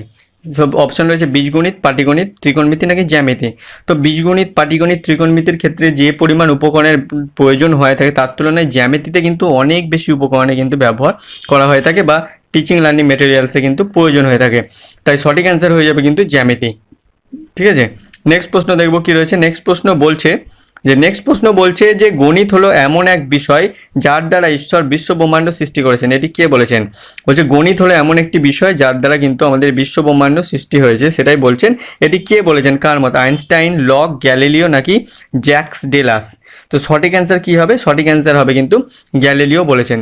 তো আমরা এখানে যখন কোশ্চেন্সগুলো আলোচনা করছি অর্থাৎ কোশ্চেন্সগুলো পড়ছি, তোমাদের যদি অ্যান্সার জানা থাকে তোমরা কিন্তু আমাদেরকে কমেন্ট করে সেই অ্যান্সার জানাতে পারো, এবং পরবর্তীতে যখন আমরা অ্যান্সারটা বলে দিচ্ছি তখন তোমরা সেটা মিলিয়ে নিতে পারবে যে তোমাদের অ্যান্সারটা সঠিক কিনা। এই ক্ষেত্রে কিন্তু তোমাদের একটা ছোট মক টেস্ট দেওয়া কিন্তু এখানে হয়ে যাবে। তাহলে নেক্সট প্রশ্ন দেখবো কি রয়েছে। নেক্সট প্রশ্ন 83 নম্বর কোশ্চেন্স কি বলছে দেখে নিই চলো। বলা হচ্ছে যে গণিতে সংশোধনমূলক শিক্ষা যাদের জন্য প্রয়োজন তারা হলো, অর্থাৎ গণিতে কাদের জন্য সংশোধনমূলক শিখন বা রিমিডিয়াল টিচিং মূলক শিক্ষা দেওয়া হবে, কাদের জন্য প্রয়োজন, কাদের? তা অপশন কি রয়েছে? দৃষ্টিহীন শিক্ষার্থী, মুখ বধির শিক্ষার্থী, এগিয়ে থাকা শিক্ষার্থী নাকি পিছিয়ে পড়া শিক্ষার্থীদের জন্য। তো অবশ্যই আমরা জানবো যে সংশোধনমূলক শিক্ষা দেওয়া থাকে বা রিমিডিয়াল টিচিং দেওয়া থাকে পিছিয়ে পড়া শিক্ষার্থীদের জন্য, অর্থাৎ যে সমস্ত শিক্ষার্থীরা পিছিয়ে পড়েছে ক্লাসে সেই সমস্ত শিক্ষার্থীদেরকে এগিয়ে নিয়ে যাওয়ার জন্য কিন্তু সংশোধনমূলক শিখন বা শিক্ষা দেওয়া হয়ে থাকে। ঠিক আছে, তো পিছিয়ে পড়া শিক্ষার্থীদের জন্য হয়ে যাবে কিন্তু সঠিক অ্যান্সার। নেক্সট প্রশ্ন দেখবো কি রয়েছে। তো নেক্সট প্রশ্নে বলা হচ্ছে নিম্নলিখিত কোনটি গণিত শিক্ষার উদ্দেশ্য? নিম্নলিখিত কোনটি বলা হচ্ছে গণিত শিক্ষার উদ্দেশ্য?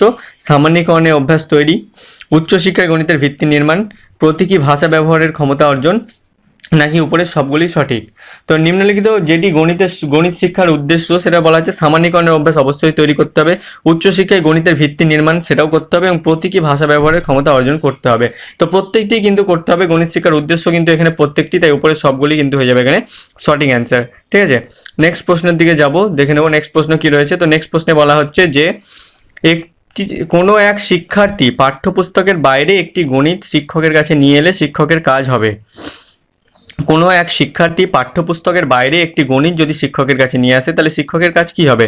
শিক্ষার্থীকে গণিতটি করে দেওয়া, গণিতটি হবে না, হ্যাঁ গণিতটি করে দেওয়া। ঠিক আছে, গণিতটি করে দেওয়া, বিষয়কে গুরুত্ব না দেওয়া, পাঠ্যপুস্তকের বাইরে গণিতকে বলে তাকে তিরস্কার করা, গণিত বলে তাকে তিরস্কার করা, অর্থাৎ পাঠ্যপুস্তকের বাইরের গণিত সেটা বলে তাকে তিরস্কার বা বকাবকি করা, সেই গণিতটিকে শিখিয়ে দেওয়া এবং তাকে করতে বলা। তো শিক্ষার্থীকে গণিতটি করে দেওয়া সেটা ঠিক হবে না। তাহলে শিক্ষার্থীকে যদি করে দেওয়া হয় তাহলে সে সেটা কিন্তু বুঝতে নাও পারে। করে দেওয়া হলো, দিয়েছে গণিতটা আপনি করে তাকে দিয়ে দিলেন, তাহলে সেক্ষেত্রে শিক্ষার্থী নাও বুঝতে পারে গণিতটা কিভাবে হলো, কারণ সে পারেনি বলে আপনার কাছে নিয়ে এসছে, যার জন্য তাকে করে দিয়ে দিলেন, সেটা সঠিক হবে না। বিষয়টিকে গুরুত্ব নেওয়া দেয়, বিষয়টিকে যদি গুরুত্ব না দেন সেটাও কিন্তু সঠিক কাজ হবে না।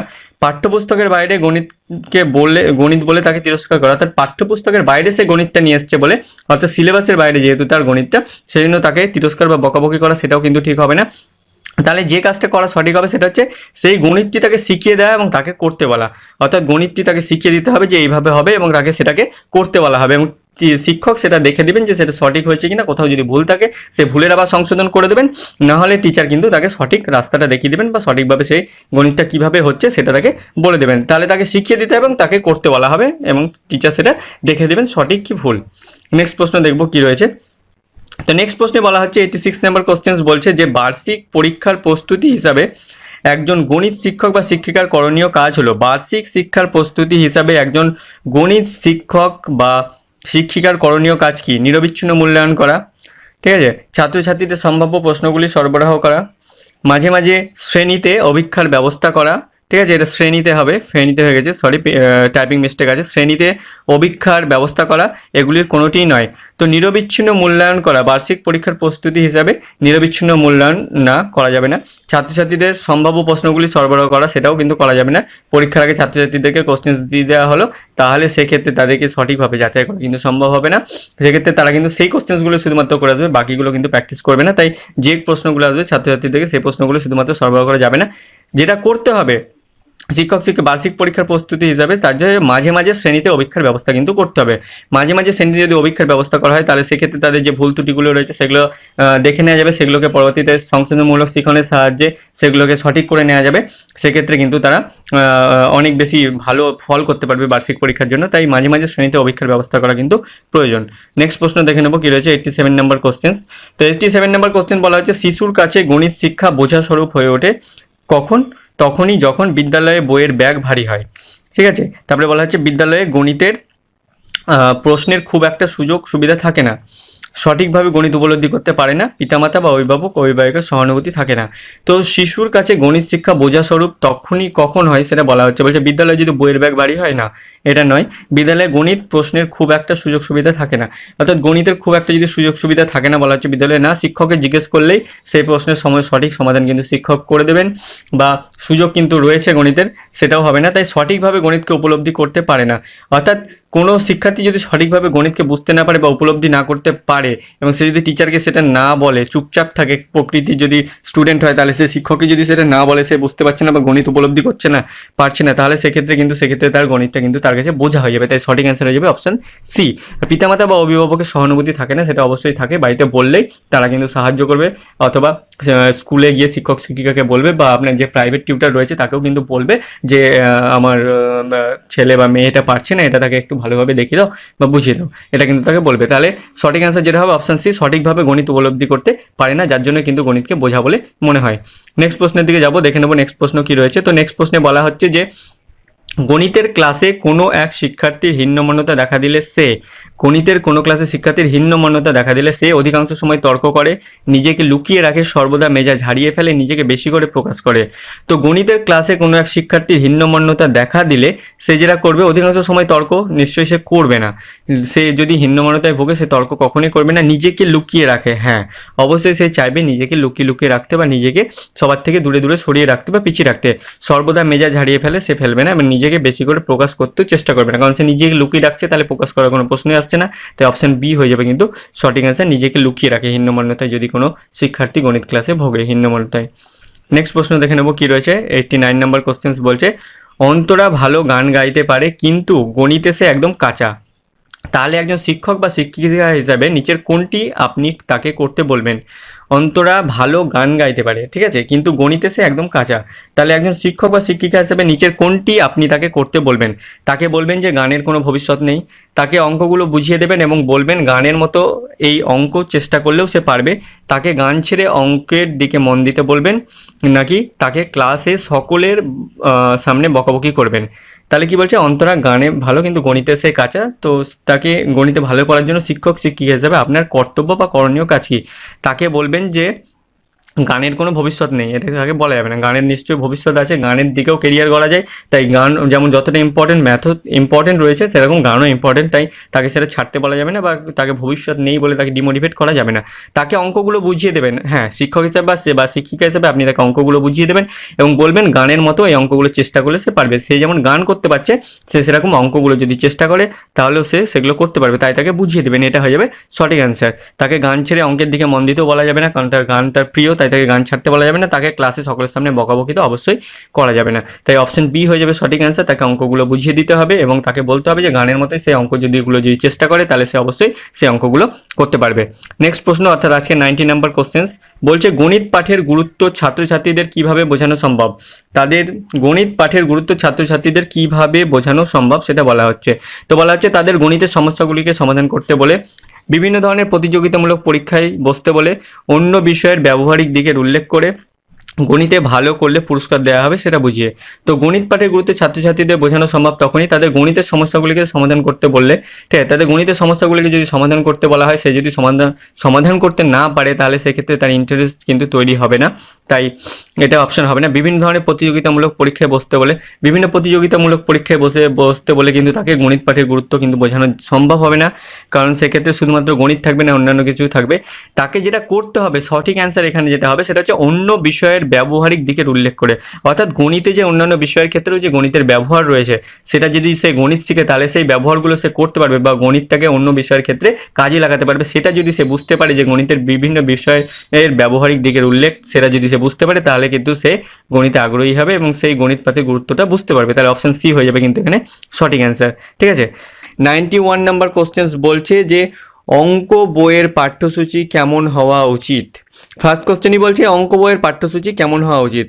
অনুশীলনীর ক্রম অনুসারে, সমস্যার ক্রম অনুসারে, যৌক্তিক ক্রম অনুসারে, নাকি উপরের কোনোটিই নয়। তো অঙ্ক বইয়ের পাঠ্যসূচি কেমন হওয়া উচিত বলতে গেলে অনুশীলনী অনুযায়ী হবে সেটা না, সমস্যার ক্রম অনুসারে অর্থাৎ কোন সমস্যাটা সব থেকে সোজা সেটা দেখে আগে, তারপরে কঠিন, আস্তে আস্তে কঠিন, এইভাবে সমস্যা অনুসারে না। যৌক্তিক ক্রম অনুসারে হ্যাঁ, লজিক অনুযায়ী কিন্তু অঙ্কের যে পাঠ্যসূচি সেটা কিন্তু তৈরি করতে হবে বা তৈরি করা হয়ে থাকে অঙ্কের পাঠ্যসূচি। তো যৌক্তিক অনুসারে বা যৌক্তিকতা অনুসারে বা লজিক অনুসারে কিন্তু অঙ্কের পাঠ্যসূচি তৈরি হয়ে থাকে। নেক্সট প্রশ্ন দেখব কি রয়েছে। নেক্সট প্রশ্ন বলছে যে সর্বনিম্ন কত বছর বয়সে শিশুকে অঙ্কের বিপরীত ক্রমে পুনরাবৃত্তি করতে বলা যেতে পারে। সর্বনিম্ন কত বছর বয়সে একজন শিশুকে অঙ্কের বিপরীত ক্রমে পুনরাবৃত্তি করতে বলা যেতে পারে। ঠিক আছে, অর্থাৎ শেষ থেকে শুরুতে, অর্থাৎ উল্টো থেকে সোজা বা বিপরীত ক্রমে বলতে তাই বোঝায় কিছু সংখ্যা হয়তো দিয়ে দেওয়া হলো 1, 5, 7, 9, 13। ঠিক আছে, দেওয়া হলো সংখ্যা কিছু, তো বলছে বিপরীত ক্রমে এটাকে সাজাও, অর্থাৎ উল্টো করে সাজাও, 13, 9, 7, 5, 1 এইভাবে সাজাতে পারে বা পুনরাবৃত্তি করতে পারে বিপরীত ক্রমে। সেটা বলছে কত বছর বয়স থেকে কিন্তু একজন শিশু করতে পারে। অপশন রয়েছে 5 বছর, 6 বছর, 7 বছর, নাকি 9 বছর। তো সঠিক অ্যান্সার যেটা হবে সেটা হচ্ছে 7 বছর বয়স থেকে কিন্তু শিশু এটা করতে শিখে যায়। প্রাথমিক শিক্ষা শুরু হয় 6 বছর বয়স থেকে, আর 6 বছর বয়সে প্রাথমিক শিক্ষা শুরু হওয়ার কিছুদিনই পরেই অর্থাৎ 1 বছরের মাথাতেই কিন্তু শিশু এটা শিখে যায়, অর্থাৎ 7 বছর হয়ে যাবে কিন্তু সঠিক অ্যান্সার। নেক্সট প্রশ্নের দিকে যাবো, দেখে নেবো নেক্সট প্রশ্ন কি রয়েছে। তো নেক্সট প্রশ্ন বলছে খুবই ইম্পর্টেন্ট প্রশ্ন, বলছে গণিত হলো এমন একটি পদ যা মনের মধ্যে যুক্তি দ্বারা চিন্তা করার অভ্যাস তৈরি করে। আবার বলছি, বলছে গণিত হলো এমন এক পথ যা মনের মধ্যে যুক্তি দ্বারা অর্থাৎ লজিকের দ্বারা কিন্তু চিন্তা করার যে আমাদের অভ্যাস সেটা কিন্তু তৈরি করে। উক্তিটি কে করেছেন সেটা বলা হচ্ছে, অপশানস রয়েছে প্লেটো, সক্রেটিস, লক, নাকি রামানুজ।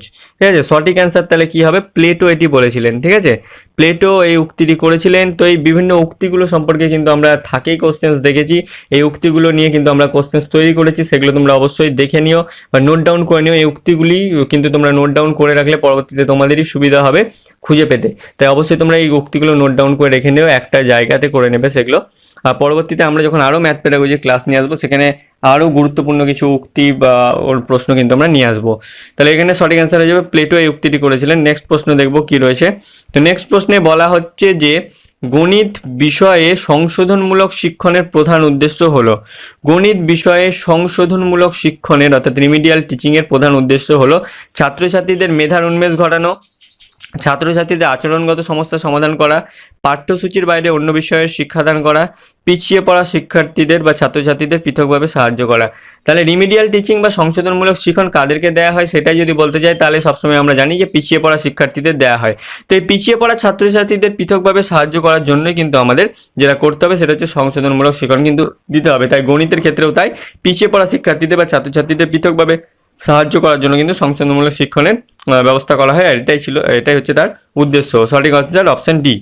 নেক্সট প্রশ্ন দেখে নেব কি রয়েছে। তো নেক্সট প্রশ্নে বলা হচ্ছে যে নিচের যে কাজটি একজন গণিত শিক্ষক বা শিক্ষিকা সঙ্গে সম্পর্কযুক্ত নয় তা হলো, অর্থাৎ নিচের যে কাজটি বা যে জিনিসটি বা যে বিষয়টি একজন গণিত শিক্ষক বা শিক্ষিকার সঙ্গে সম্পর্কযুক্ত নয় বলে তোমার মনে হয় সেটা কি।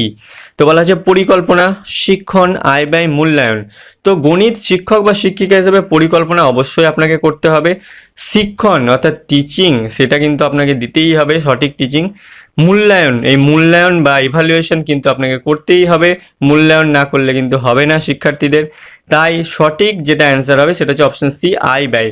এই আয় ব্যয়টা কিন্তু যুক্ত নয়, অর্থাৎ টিচার কতটা আয় করলো বা টিচার কতটা ব্যয় করছে বাজারে গিয়ে বা অন্যান্য ক্ষেত্রে সেই বিষয়টা শিক্ষার্থীদের কাছে তুলে ধরতে হবে না বা শিক্ষার্থীদেরকে জানাতে হবে না। আমি বলছি না যে গণিতের সঙ্গে আয় ব্যয় বিষয়টা যুক্ত নয়, ঠিক আছে, গণিতের সঙ্গে আয় ব্যয় বিষয়টা কিন্তু যুক্ত। বিভিন্ন অঙ্কের ক্ষেত্রে যেমন আয় ব্যয় অঙ্ক থাকে, সুদের অঙ্ক যখন আমরা করি বা পার্সেন্টেজের অঙ্ক করি তখন কিন্তু আমাদের আয় ব্যয় কথাটা কিন্তু চলেই আসে, সেটা গণিতের সঙ্গে যুক্ত কথাটা। কিন্তু একজন শিক্ষক বা শিক্ষিকার সঙ্গে সম্পর্কযুক্ত নয় বলা হচ্ছে। এই যে অপশনসগুলো রয়েছে তার মধ্যে এইটা কিন্তু সম্পর্কযুক্ত নয়, অপশন সি অর্থাৎ আয় ব্যয় যেটা রয়েছে সেটা কিন্তু শিক্ষক বা শিক্ষিকার সঙ্গে সম্পর্কযুক্ত নয়, কারণ টিচার কতটা আয় করলো বা ব্যয় করলো সেটা তার ব্যক্তিগত ব্যাপার, সেটা কিন্তু শিক্ষার্থীদের সঙ্গে শেয়ার করার বিষয় নেই বা টিচিংয়ের মধ্যে সেটাও তুলে ধরার কোনো বিষয় নেই। তো সঠিক অ্যান্সার হয়ে যাবে আয় ব্যয়। নেক্সট প্রশ্নের দিকে যাবো, দেখে নেবো নেক্সট প্রশ্ন কি রয়েছে। তো নেক্সট প্রশ্নে বলছে প্রাথমিক স্তরের অন্তর্গত সব থেকে ছোট কত বছরের শিশুদের আঙ্গুল গণনা করার কথা বলা যেতে পারে। অর্থাৎ বলা হচ্ছে যে আঙ্গুল গণনা করাতে বলা যেতে পারে, অর্থাৎ কোনো যোগ বিয়োগ যাই হোক দেওয়া হলো, সেই অঙ্ক দেওয়ার ফলে শিশুদেরকে বলতে হবে যে তুমি আমরা আঙ্গুল গুনে করো, বা এই আঙ্গুল গুনে করার কথা বলা যেতে পারে কত বছরের বয়সের শিশুদেরকে, ঠিক আছে, 5, 7, 10 নাকি 12। তো এই 7 বছর বয়সের শিশুদের পর্যন্ত কিন্তু এটা বলা যেতে পারে। তারপরে হচ্ছে যে তারা নিজেরাই শিখে যাবে। 7 বছর বয়সী শিশুদের যদি বলা হয়, তার আগে কিন্তু তারা আঙুল গণনাটা সঠিকভাবে করতে পারবে না। কারণ তারা অনেকে দেখবে স্লেটে দাগ টেনে টেনে হয়তো 4টে আম রয়েছে, 4টে আম, তাই এর মধ্যে থেকে 2টো আম হচ্ছে কেউ নিয়ে নিল, তাহলে হচ্ছে এই 2টো মুছে দেওয়া হতো, এই 2টোকে মুছে দেওয়া হতো, তাহলে তখন আবার তাহলে কটা থাকলো 2টো। এইভাবে কিন্তু অঙ্ক করেছে স্লেটে দাগ টেনে টেনে বা খাতায় দাগ টেনে টেনে, কিন্তু সেইটা তখন আর হয় না। আঙুল গণনা শুরু হয়ে যায় 7 বছর বয়স থেকেই। শিশুকে বলা যেতে পারে তুমি আঙুল গণনা করে অঙ্কগুলো করো, সেইটা কিন্তু বলা যেতে পারে 7 বছর বয়স থেকে। নেক্সট প্রশ্ন দেখবো কি রয়েছে। নেক্সট প্রশ্নে বলা হচ্ছে যে গণিতের ক্লাসে কোনো ছাত্র বা ছাত্রী যদি কোনো অঙ্ক গতানুগতিক নিয়মে না করে বিকল্পভাবে সমাধান করে, তাহলে শিক্ষক বা শিক্ষিকা হিসেবে আপনি নিম্নলিখিত কোনটি করবেন। অর্থাৎ গণিতের ক্লাসে যদি কোনো ছাত্র বা ছাত্রী কোনো অঙ্ক করার সময় সঠিক যে টিচার যে নিয়মে শিখিয়েছে বা গতানুগতিক যে নিয়ম আছে সেই ফর্মুলাতে না করে অন্য কোনো বিকল্প নিয়মে যদি সে সমাধান করে, তাহলে শিক্ষক শিক্ষিকা হিসেবে আপনি কোনটি করবেন। বলা হচ্ছে ক্লাসের বাইরে এসে আপনার সাথে কথা বলতে বলবেন, তাকে বকাবকি করবেন, তাকে নিরুৎসাহিত করবেন, তাকে উৎসাহিত করবেন। তাহলে ক্লাসের বাইরে এসে তাকে কথা বলতে বলার কোনো যুক্তি নেই, বা কথা বলতেও পারেন, সেক্ষেত্রে ভালো কথা আপনি হয়তো বলবেন, বা তোমার যে পদ্ধতিটা ছিল ভালো ছিল সেটা তুমি চালিয়ে যেতে পারো। তো ক্লাসের বাইরে ডেকে সেটা বলার নেই, ক্লাসের মধ্যেই বলতে পারেন। তাকে বকাবকি তো করাই যাবে না, কারণ সে নতুন একটা জিনিস ট্রাই করেছে, নতুন পদ্ধতিতে একটা ট্রাই করেছে, সেক্ষেত্রে তাকে বকাবকি করার কোনো মানেই হয় না। তাকে নিরুৎসাহিত করবেন, নিরুৎসাহিত করারও কোনো যুক্তি আমি দেখতে পাই না, বা শিক্ষিকা হিসেবে নিরুৎসাহিত করার কোনো ছাত্রকে ডিমোটিভেট করার কিন্তু রাইট কিন্তু নেই আপনার, বা করা উচিত নয় একদম। এটা আদর্শ শিক্ষকের কাজ কিন্তু হবে না। তাই তাকে যদি উৎসাহ করা হয়, অর্থাৎ তুমি যে পদ্ধতিতে করেছো অঙ্কটা বা সমাধান করেছো যে অঙ্কটা যে পদ্ধতিতে, সেই পদ্ধতিটা খুব ভালো ছিল, পরবর্তীতে তুমি চেষ্টা করো আরও অন্যান্য পদ্ধতিতে সলভ করার, আরও কোন পদ্ধতি ট্রাই করা যায় সেটা তুমি দেখো। এবং তুমি চাইলে এই গতানুগতিক যে পদ্ধতিটা রয়েছে বা যেটা আমি শিখেছি সেটাও ট্রাই করতে পারো, যেটি তোমার ইজি মনে হবে সেটাতে তুমি করতে পারো। তুমি এটা করলে যে কেটে দেওয়া হবে বা টিচার নম্বর দেবেন না, এরকম কিন্তু টিচারদের করা উচিত নয় একদম। তাই গতানুগতিক নিয়ম না, তার বাইরেও কিন্তু যদি শিক্ষক যে ছাত্ররা চেষ্টা করে বা শিক্ষার্থীরা চেষ্টা করে, তাহলে তাকে উৎসাহিত করা উচিত। নেক্সট প্রশ্ন দেখে নেবো কি রয়েছে। তো নেক্সট প্রশ্নে বলা হচ্ছে একজন ভালো গণিত শিক্ষক বা শিক্ষিকা হিসেবে আপনার গুরুত্বপূর্ণ প্রথম কাজ কোনটি, বা কাজটি কি হবে। একজন ভালো গণিত বা শিক্ষক বা শিক্ষিকা হিসেবে আপনার গুরুত্বপূর্ণ প্রথম কাজটি কি হবে। ছাত্রছাত্রীদের স্নেহ করা, ছাত্রছাত্রীদের সঠিকভাবে বোঝা, ছাত্রছাত্রীদের গণিত বিষয়ে পাঠদান করা, ছাত্রছাত্রীদের অতিরিক্ত প্রশ্রয় দেওয়া। তো একজন ভালো গণিত শিক্ষক বা শিক্ষিকা হিসেবে যে গুরুত্বপূর্ণ কাজটি সবার প্রথমে আপনাকে করতে হবে, সেটা হচ্ছে ছাত্রছাত্রীদেরকে আগে সঠিকভাবে বুঝতে হবে, ঠিক আছে। ছাত্রছাত্রীদেরকে সঠিকভাবে বোঝার ক্ষমতা যদি শিক্ষকের থাকে, তাহলে বাকি কাজগুলো সে সঠিকভাবে করতে পারবে। ছাত্রছাত্রীদেরকে যদি মেনটেন করতে পারে, ছাত্রছাত্রীদেরকে যদি বুঝতে পারে, তাদের মনস্তত্ত্ব যদি জেনে যায়, সেই মতো তাদেরকে শিক্ষা দিতে পারবে, তাদের যে চিন্তাভাবনাগুলো আছে সেগুলোকে প্রস্ফুটিত করতে পারবে, এবং তাদেরকে মনোযোগী এবং আকর্ষণীয় করে তুলতে পারবে ম্যাথের ক্ষেত্রে, এবং তাদেরকে সঠিক ম্যাথের পথ দেখাতে পারবে, ঠিক আছে। গণিতে তাদেরকে এগিয়ে নিয়ে যেতে পারবে। তো অপশন বি হয়ে যাবে রাইট অ্যান্সার। নেক্সট প্রশ্ন দেখে নেবো কি রয়েছে। তো নেক্সট প্রশ্নে বলা হচ্ছে যে একজন শিক্ষার্থী 12,306 এই সংখ্যাটিকে কথায় ঠিকমতো লিখতে পারে, এতে শিক্ষার্থীর যে শিখন সামর্থ্য হয়েছে তা হলো। অর্থাৎ 12,306 লিখতে বলা হলে শিক্ষার্থী যদি সেটা কথায় লিখতে পারে সঠিকভাবে, এক্ষেত্রে শিক্ষার্থীর কি সামর্থ্য হয়েছে বলা যাবে, জ্ঞান, বোধ, প্রয়োগ নাকি দক্ষতা। তো এক্ষেত্রে সঠিকভাবে যেটা হয়েছে সেটা বলা যাবে বোধ হয়েছে। যদি বোধ না হয় তাহলে কিন্তু সে কথায় সেটা লিখতে পারতো না, তাই বোধ হয়েছে এটাই বলা যায়। তাহলে তোমরা দেখবে যে ম্যাথ পেডাগজি যারা ক্লাসগুলো ফলো করছো, তারা দেখবে যে এই যে জ্ঞান, বোধ, প্রয়োগ, দক্ষতা, এখান থেকে কিন্তু কোশ্চেন্স আমাদের প্রায় থাকেই, আর এখান থেকে কোশ্চেন্স আসবে বলাও যেতে পারে তোমাদের। তো এই জ্ঞানমূলক আমি বারবার বলেছি, যেটা কোনোটা স্মরণে থাকে, বা ধরো কোনো ফর্মুলা জিজ্ঞেস করা হলো, মনে রাখতে পারলো, সেটা জ্ঞান হচ্ছে, জ্ঞানের ক্ষেত্রে পড়ে গেল। এবার সেই ফর্মুলাটা প্রয়োগ করে যখন অন্য কোনো অঙ্ক করতে পারবে সেটা প্রয়োগের দিকে পড়ে যাবে। আবার দক্ষতা কি, যখন ত্রিভুজ, চতুর্ভুজ বা অন্য কোনো কিছু চিত্র অঙ্কন করতে পারবে সেটা হচ্ছে ক্রিয়েটিভিটি বা দক্ষতার মধ্যে পড়ে গেল। তো এই বিষয়গুলো আমি তোমাদের বারবার বলেছি, কিন্তু এখানে হচ্ছে 12,306 এই যে বিষয়টা বুঝতে পেরেছে লিখছে, অর্থাৎ তার যে বোধ হয়েছে 12,306 কোনটা সেটা বলা হচ্ছে, কথায় ঠিক মতো লিখতে পারছে, সেক্ষেত্রে তার বোধমূলক দক্ষতা কিন্তু হয়েছে, তাই বোধ হয়ে যাবে সঠিক অ্যান্সার। নেক্সট প্রশ্ন, অর্থাৎ আজকের আমাদের যে 100 কোশ্চেন সিরিজ ছিল তার একদম লাস্ট কোশ্চেন যেটা রয়েছে 100 নাম্বার কোশ্চেন, সেটা কি বলছে এবারে দেখে নেব। তো বলা হচ্ছে সুমন একটি অঙ্ক বারবার ভুল করছে, অর্থাৎ সুমন নামে কোনো একজন স্টুডেন্ট হয়তো আপনার ক্লাসে একটি অঙ্ক বারবার একইভাবে ভুল করছে, এক্ষেত্রে শিক্ষক বা শিক্ষিকা হিসাবে আপনি কি করবেন? ঠিক আছে, একটা অঙ্ক সুমন বলে একজন স্টুডেন্ট বারবার সেই অঙ্কটাকে ভুল করছে, শিক্ষক শিক্ষিকা হিসেবে আপনার কি করা উচিত? তাকে বেদম প্রহার করা, অর্থাৎ তাকে এই একই ভুল করার জন্য বারবার তাকে খুব প্রহার করবেন না, এটা করা চলবে না।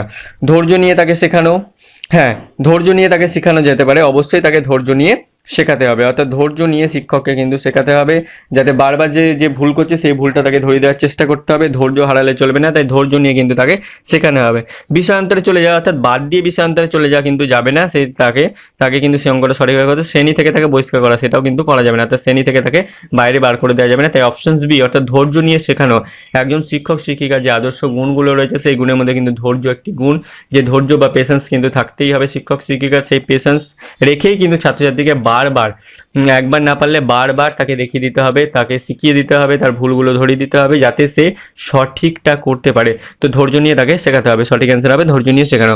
তো বন্ধুরা দেখো, আমরা কিন্তু অলরেডি 100 কোশ্চেন্স কিন্তু কমপ্লিট করে ফেললাম।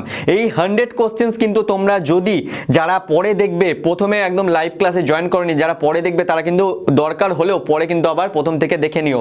এই 100 কোশ্চেন্স কিন্তু ভেরি ইম্পর্টেন্ট কোশ্চেন্স তোমাদের জন্য বলছি, এবং আরও 100 কোশ্চেন্স যেটা বললাম বারবার পিডিএফে দেওয়া রয়েছে সাজেস্টিভ টাইপ কোশ্চেন্স, সেই কোশ্চেন্সগুলো ফলো করলেই কিন্তু তোমাদের আর অন্য কোনো পেডাগজি বই বা কিছু পড়ার দরকার নেই। তো যারা পিডিএফটা ডাউনলোড করতে চাও, এই যে 100 কোশ্চেন্স, এই 100 কোশ্চেনের কিন্তু পিডিএফ নয়, আমি বারবার বলছি, ওগুলো কিন্তু আলাদা 100 কোশ্চেন্স। তো এই আলাদা 100 কোশ্চেন্স যেটা রয়েছে সাজেস্টিভ কোশ্চেন্স, তার পিডিএফ যদি তোমরা ডাউনলোড করতে চাও তাহলে অবশ্যই তোমরা ডেসক্রিপশন বক্সে যাও, ডেসক্রিপশন বক্সে যে লিঙ্ক দেওয়া রয়েছে সেই একটা মাত্র লিঙ্ক রয়েছে, সেই লিঙ্কে ক্লিক করো, যে কোনো পেমেন্ট গেটওয়ে থেকে পে করো 25 রুপিস মাত্র, এবং পিডিএফটা পেয়ে যাও। পিডিএফটা প্রত্যেককে বলবো যারা যারা ডাউনলোড করছো বা কিনছো পিডিএফটা, তারা কিন্তু হাতে পাওয়ার পর অ্যাটলিস্ট ফেলে রেখো না, একবার অন্তত পড়ো।